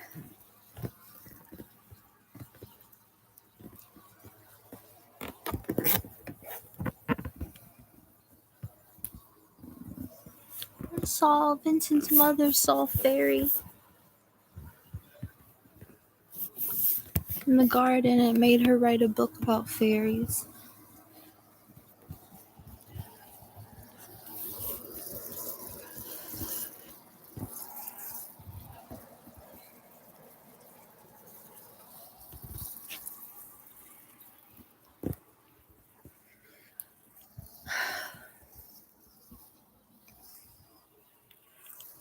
These spooky trees.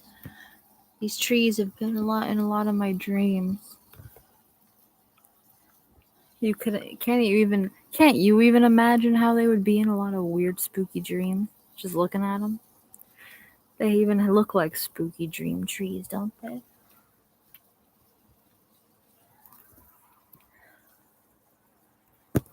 Anyway. There's a little bit. I don't want to take many chances of dropping the laptop. There's nothing spooky going on. It's so boring.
Not paying close attention.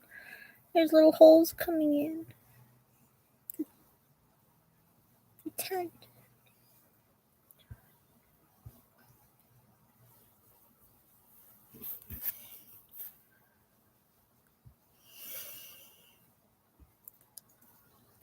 That seems pretty clear. Hello. Welcome to the game, if you can call it that. Here's where I should probably make introductions, explain how things work. You know how it is. But you seem smart. I'm sure you can figure it out for yourself. But maybe not. For keyboards, use the arrow keys to move. Okay. To confirm or interact with objects, press space or Z. Okay. To cancel, press escape or X. And if you want to use your current item, try shift. Honestly, that was pretty exhausting. You'd better have remembered all that. I'm not telling you again. Anyway, it's XXXX o'clock. It's porn o'clock. Get out of bed. Okay, if you say it. Yeah. Come on then. It's time to get up. I'm trying to. Or not. You could always stay in bed, I suppose, if that's what you really want. So what'll it be? I'll snooze. I know you want me. I'll snooze. Okay.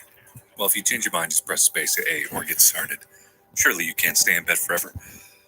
Well, goddammit, now I gotta because I've been challenged. And I never back down from a challenge. So oddly enough, I'm still missing something. Oh, hi. Hopefully I can plunge. Maybe not this, because it's like trying to help you get up and do things. And there's no reason anyone has to get up on a Saturday night. It says everything will kill you, shut in. That's good. But not right now.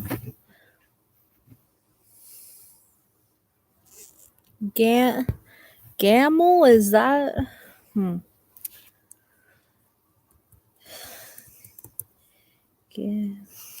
Gimlin. Trying to remember the name of that YouTuber. Damn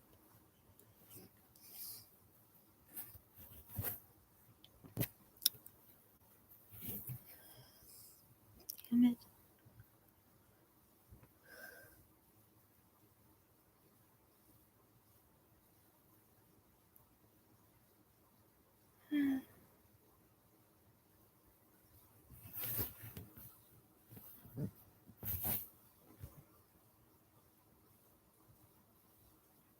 Bob Gimlin? Is that it?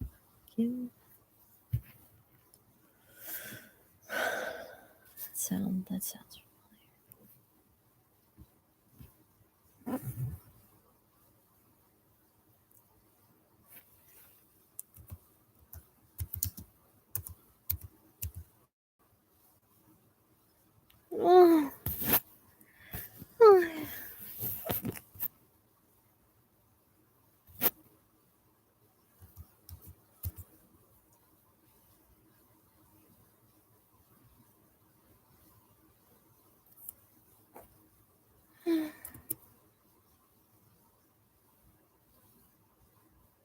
Yes, that was. I can't believe I got that.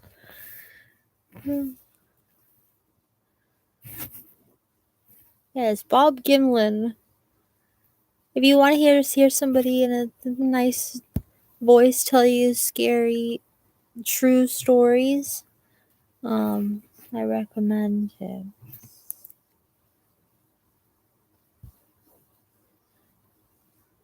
Like his main focus is Bigfoot, but I think he has a few that are just like general weird, scary occurrences. But you've never heard them told so good as this. Let's see. The Chupacabra, Monster of Lake Toda, incredible UFO photo. Let's see. He reads the Raven. Let's see.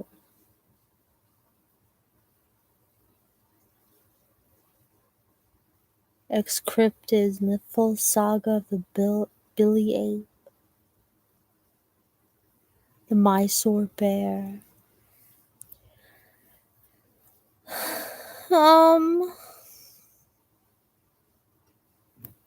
I don't know which one to click on. Should we click on one we haven't heard?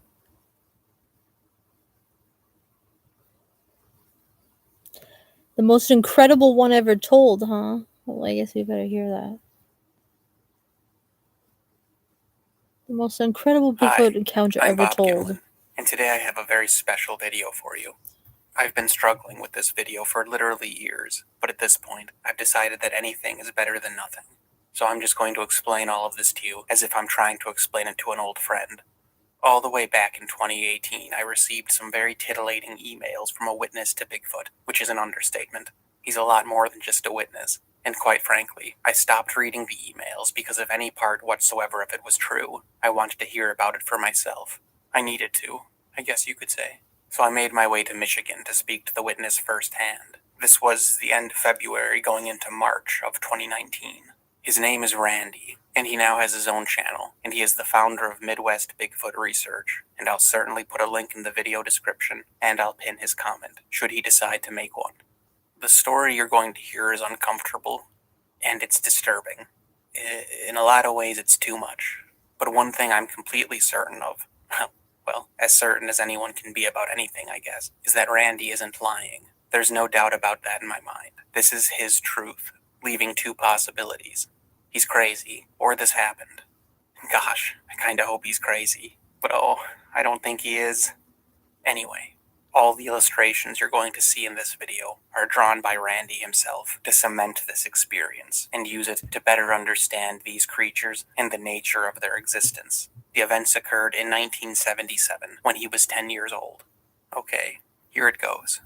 It began innocuously enough with a bike ride. Randy and his friend wanted to bike to the woods to play. It was August, and school would be starting soon, so they wanted to utilize what little freedom they had left. In the woods by Morris Lake, he found this strange network of bushes. They were hollowed out, and some of them were tall enough that he and his friend could almost stand up. This tunneling bush had a central room, and he found old tattered blankets and all sorts of shiny things attached to the walls, and pictures. And perhaps chillingly, Randy noticed that the pictures were the kind that come in picture frames, like the stock pictures to make the frame look appealing to buy. As 10-year-olds, they thought it was cool and didn't think too much of it, and they continued on with their day. Then they came upon two other boys, Russell and Mike. So now it's Randy, Randy's friend, and Mike and Russell. Russell was a few years older than the other three. Mike and Russell were camping there for the night, and Randy and his friend decided to join them. So they went home and got some sleeping bags and a tent and came back. But the sun had set, and it had gotten dark by the time they arrived, and they couldn't find Russell or Mike. So it's dark, and they can't find their friends. So they decide to set up a little camp with their sleeping bags.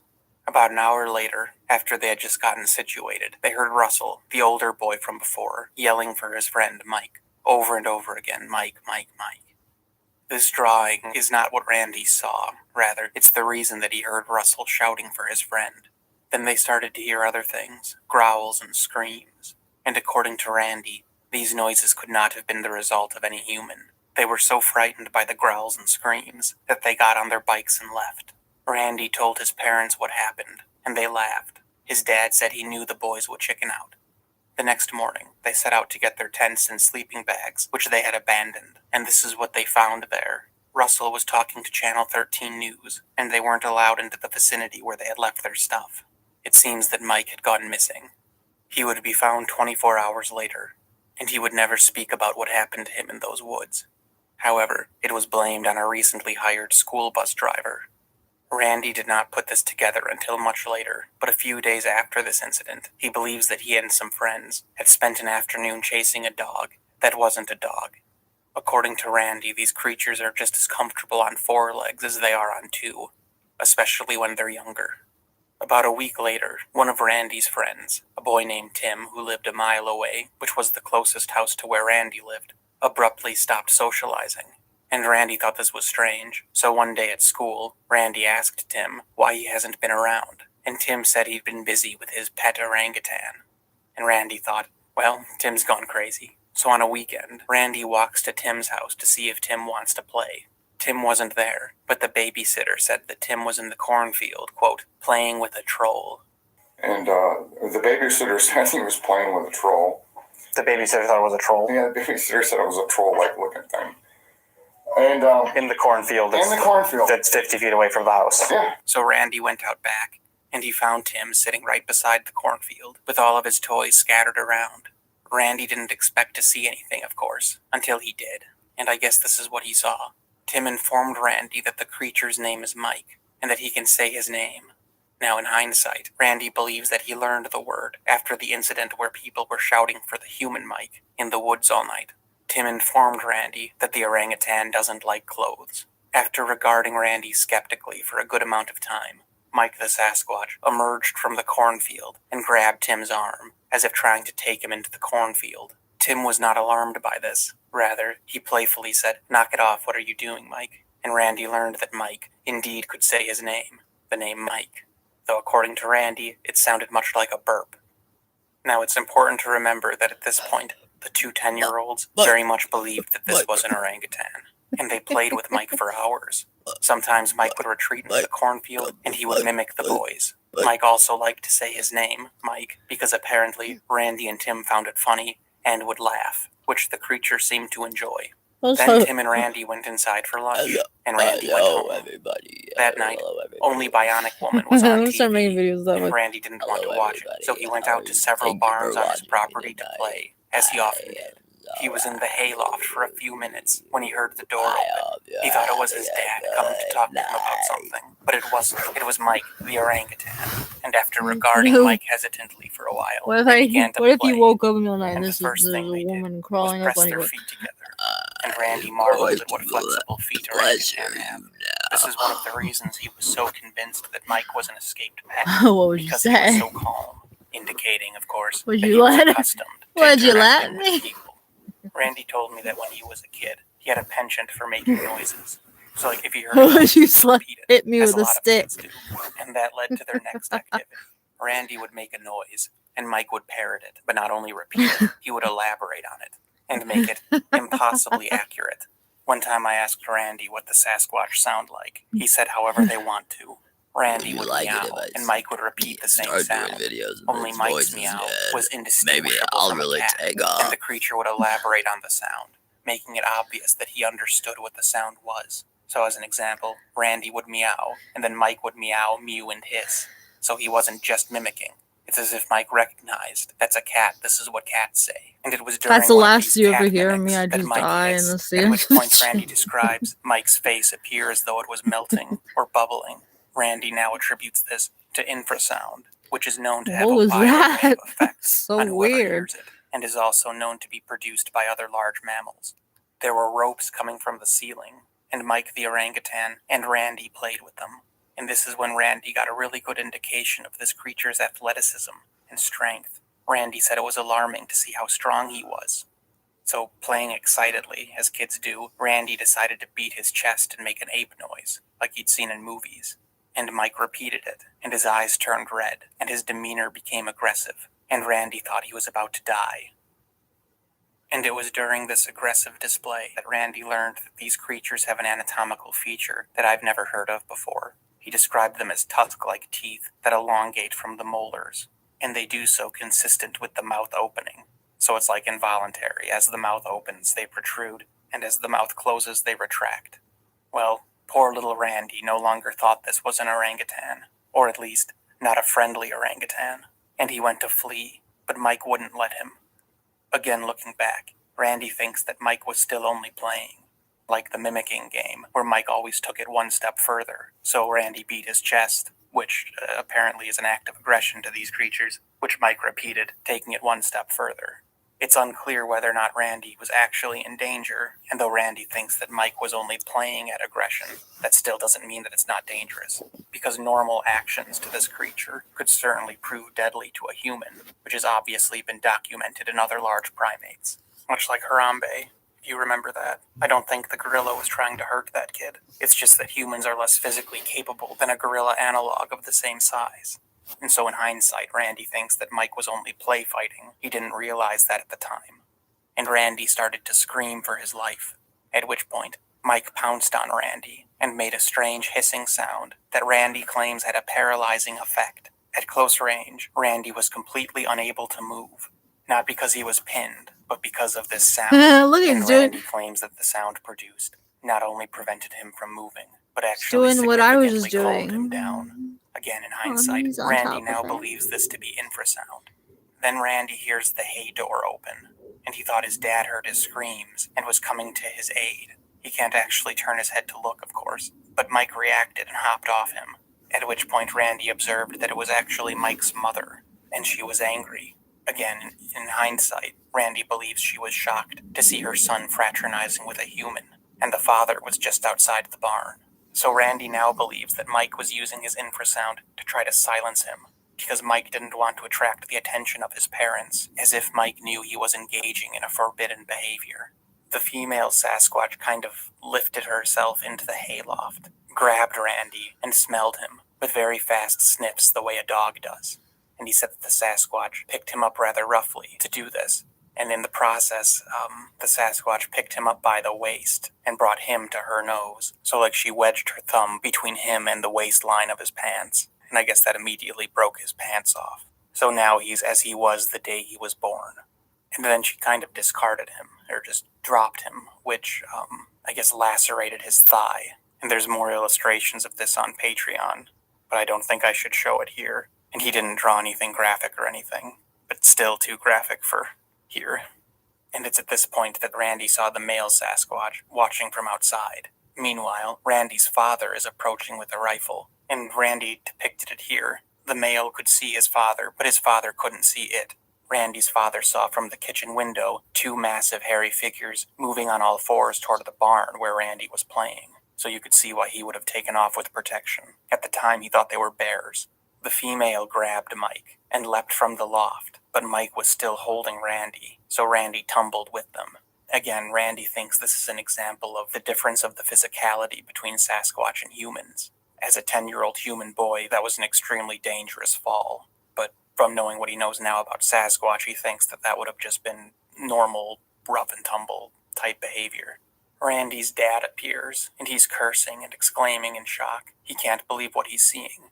As the adult Sasquatch are retreating into the cornfield, Mike is still being held by his mother, and he's struggling furiously.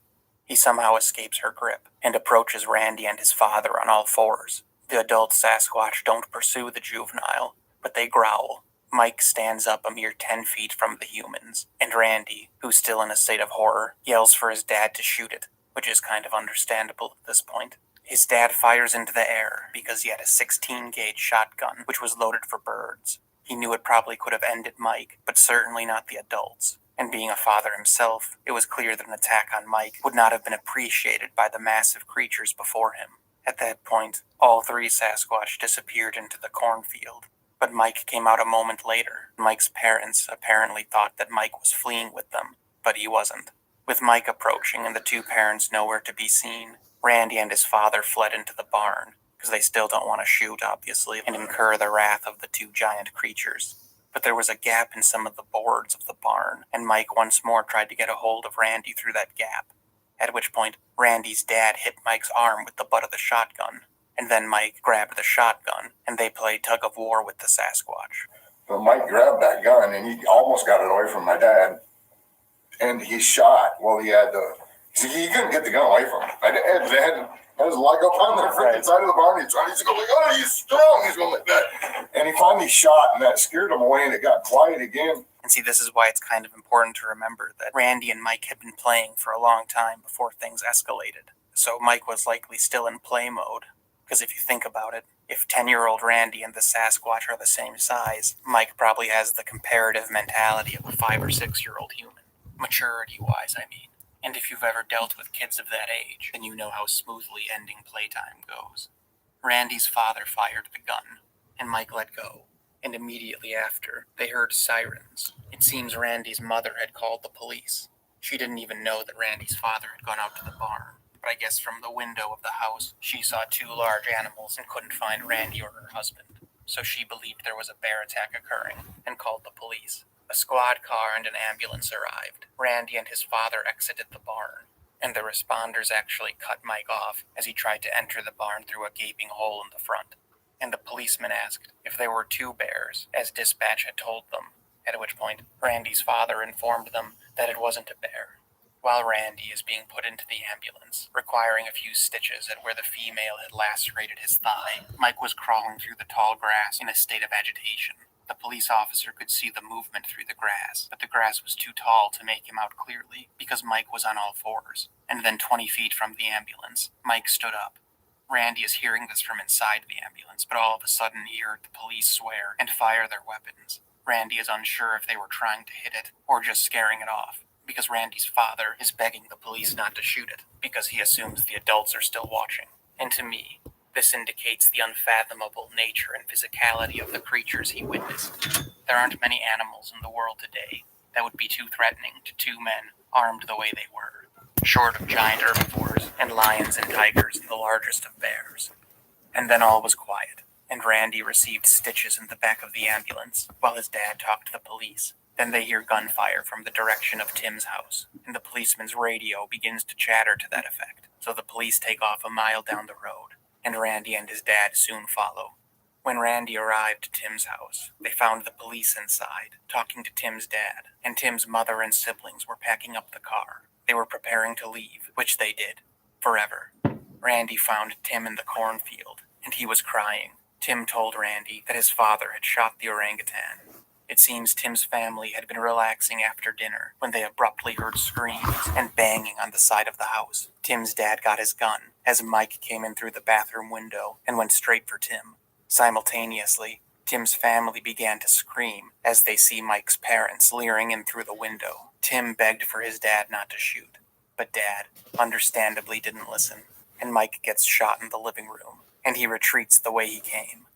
Randy drew this using a combination of Tim's retelling and simply by seeing the house afterwards. It was probably easy to piece together. Randy thinks that at this point, Mike doesn't realize what the guns do. He thinks they just make noise because there'd been so many gunshots and nothing had happened. And for the record, even Tim's parents thought that Mike was an orangutan until they saw the adults watching through the window. I guess this was one of those instances where your kid's imaginary friend abruptly becomes less than imaginary. A search by law enforcement fails to find Mike that night. However, Mike's injuries were grievous, and the people who lived next to Tim's house, so 2 houses down from Randy, found Mike's body in a creek the next morning. Randy and his dad came over, and Tim and his dad were already there with the property owner. Mike was lifeless and rigid, laid out on a picnic table, in sharp contrast to how he'd always been. And by the time Randy arrived, it seems that an impromptu autopsy was being conducted by the property owner and Tim's dad. Both men were hunters, and both were accustomed to cutting, and I guess they wanted to figure out what this thing was. Once Randy realized what they were doing, he threw up in the cornfield, and he wouldn't watch, but he heard the 2 men's discussion. They described the hind tusks, which rapidly unsheath as the mouth opens, and strangely enough, 2 hearts, or at least another organ beside the heart that seemed to perform some function related to blood pumping. Randy would later describe this as a detached chamber. They also noticed that Mike's member was inside of him, whatever that means. The kid whose property this took place on took photos of Mike. They were just about finished doing whatever they were doing when Randy saw 2 massive dark shapes peek out from behind a barn. Randy realized what it was before anyone else did, and he ran for the house. The property owner screamed and ran too, and according to Randy, he wet himself. Tim's dad, however, having seen the creatures before, and therefore being slightly less surprised, went for his rifle, at which point the creatures disappeared, and not silently, they crashed away screaming. After that, Mike was buried in a trench that was used for farm animals. Ironically, Randy thinks that it was these graves that attracted the Sasquatch in the first place. Randy told me that a company that sold horse and cow feed to that area of Michigan made a terrible mistake and had sold feed contaminated with a chemical called PBB, a flame retardant. And this is one of the many things that not only surprised me, but surprised me even more to learn that it was very much true. And I guess the effects lingered in the livestock for many years and seeped into multiple products. Some days later, Randy was called to the principal's office. It seems the boy who had taken the pictures had brought some of the photos to school, and Randy was in some of them. Randy said nothing to the principal, and as far as he knew, neither did the other boy. But when Randy got back to his house after school, there were carpet cleaning vans there, and his parents were not. Some men there were from the National Guard, and others weren't. Randy now assumes that they were the infamous Men in Black, though he said they aren't pale, and they're not paranormal. He believes that they're a tribal entity, and that there are a few matters on the continent that they have jurisdiction over, and they avoid oversight because of their tribal affiliation, and therefore are not necessarily part of the government of the U.S. But I suppose there are a few matters that are deferred to them, according to Randy. And it seems that the soldiers had an argument with these alleged Men in Black on how to proceed, and it quickly There's still escalated. 15 minutes left. I don't know if you want to hear the rest of that. The most incredible Bigfoot encounter ever told, Bob Q. I don't know how much longer my laptop's even gonna stay on. I lost track a few times, got distracted. But there's some really spooky ones on there. And it's really good. He has really good voice for telling these stories. And a really cool drawing style. So it's engaging to look at. Because it's like cool, like black and white hand-drawn things. I really like it.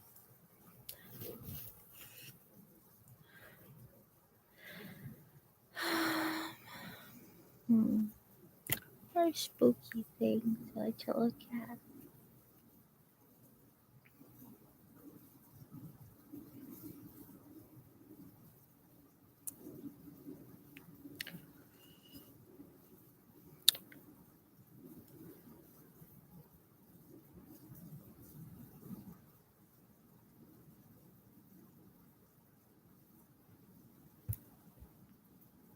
Just find a different one.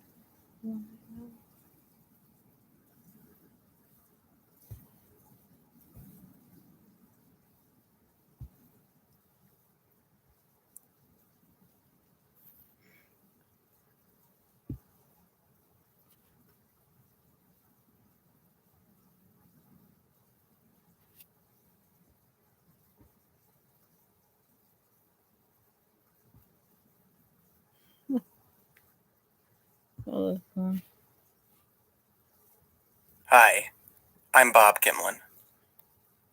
A long time ago, I told a witness that I would tell the story of his encounter, and I figure late is better than never. For the sake of full disclosure, I did a significant amount of editing to his report. We'd be here for days if I didn't. But the events and wording are entirely accurate to the report and text I received. Bob, I was only 15 when it happened. It was 1999. I have never really claimed to know 100% what it was that happened, but it has been on my mind forever. Like a bad dream. We were at a campsite some 2 hours southeast of Knoxville, Tennessee. It is incredibly picturesque. We made this trip, usually a couple times a year, both before and after my experience. My parents slept in the RV, and I slept in the tent, because I thought it was real camping. It was the first night there on a long weekend. It was maybe 1 or 2 a.m. when I woke up to hear this hushed or muffled moaning, in between really fast gibberish. It was really fast, really, really fast. It sighed and moaned between this fast talking. The gibberish was more like syllables than words. I wasn't awake for more than a couple seconds before it started messing with the tent. It ended up not opening the tent with the zipper, but the fabric along the zipper was creased and weaker than the rest. It tore the tent open, not opening the zipper, but tearing the fabric along the zipper line where the fabric was weakest. As soon as there was a big enough opening, the chatter turned into what I'd say sounded a lot like a whinny from a horse. I have never been so scared since. I remember my stomach turning. It tore the tent open. It ended up not opening the tent with the zipper, but the faster than words. I wasn't awake for more than a couple seconds before it started messing with the tent. It ended up not opening the tent with the zipper, but the fabric along the zipper was creased and weaker than the rest. It tore the tent open, not opening the zipper, but tearing the fabric along the zipper line where the fabric was weakest. As soon as there was a big enough opening, the chatter turned into what I'd say sounded a lot like a whinny from a horse. I have never been so scared since. I remember my stomach turning, exactly like a drop on a roller coaster. I'm a horse. I hid in the sleeping bag. I couldn't see anyway. I just flipped the top of my sleeping bag over my head and squeezed it tightly. I tried to curl into a ball. Then it came inside the tent. It smelled like garbage. Like old hot poultry in the trash. I know how crazy this sounds, but it laid right on top of me. There wasn't much pressure on my body, so it must have been on all fours, or supporting itself on its elbows.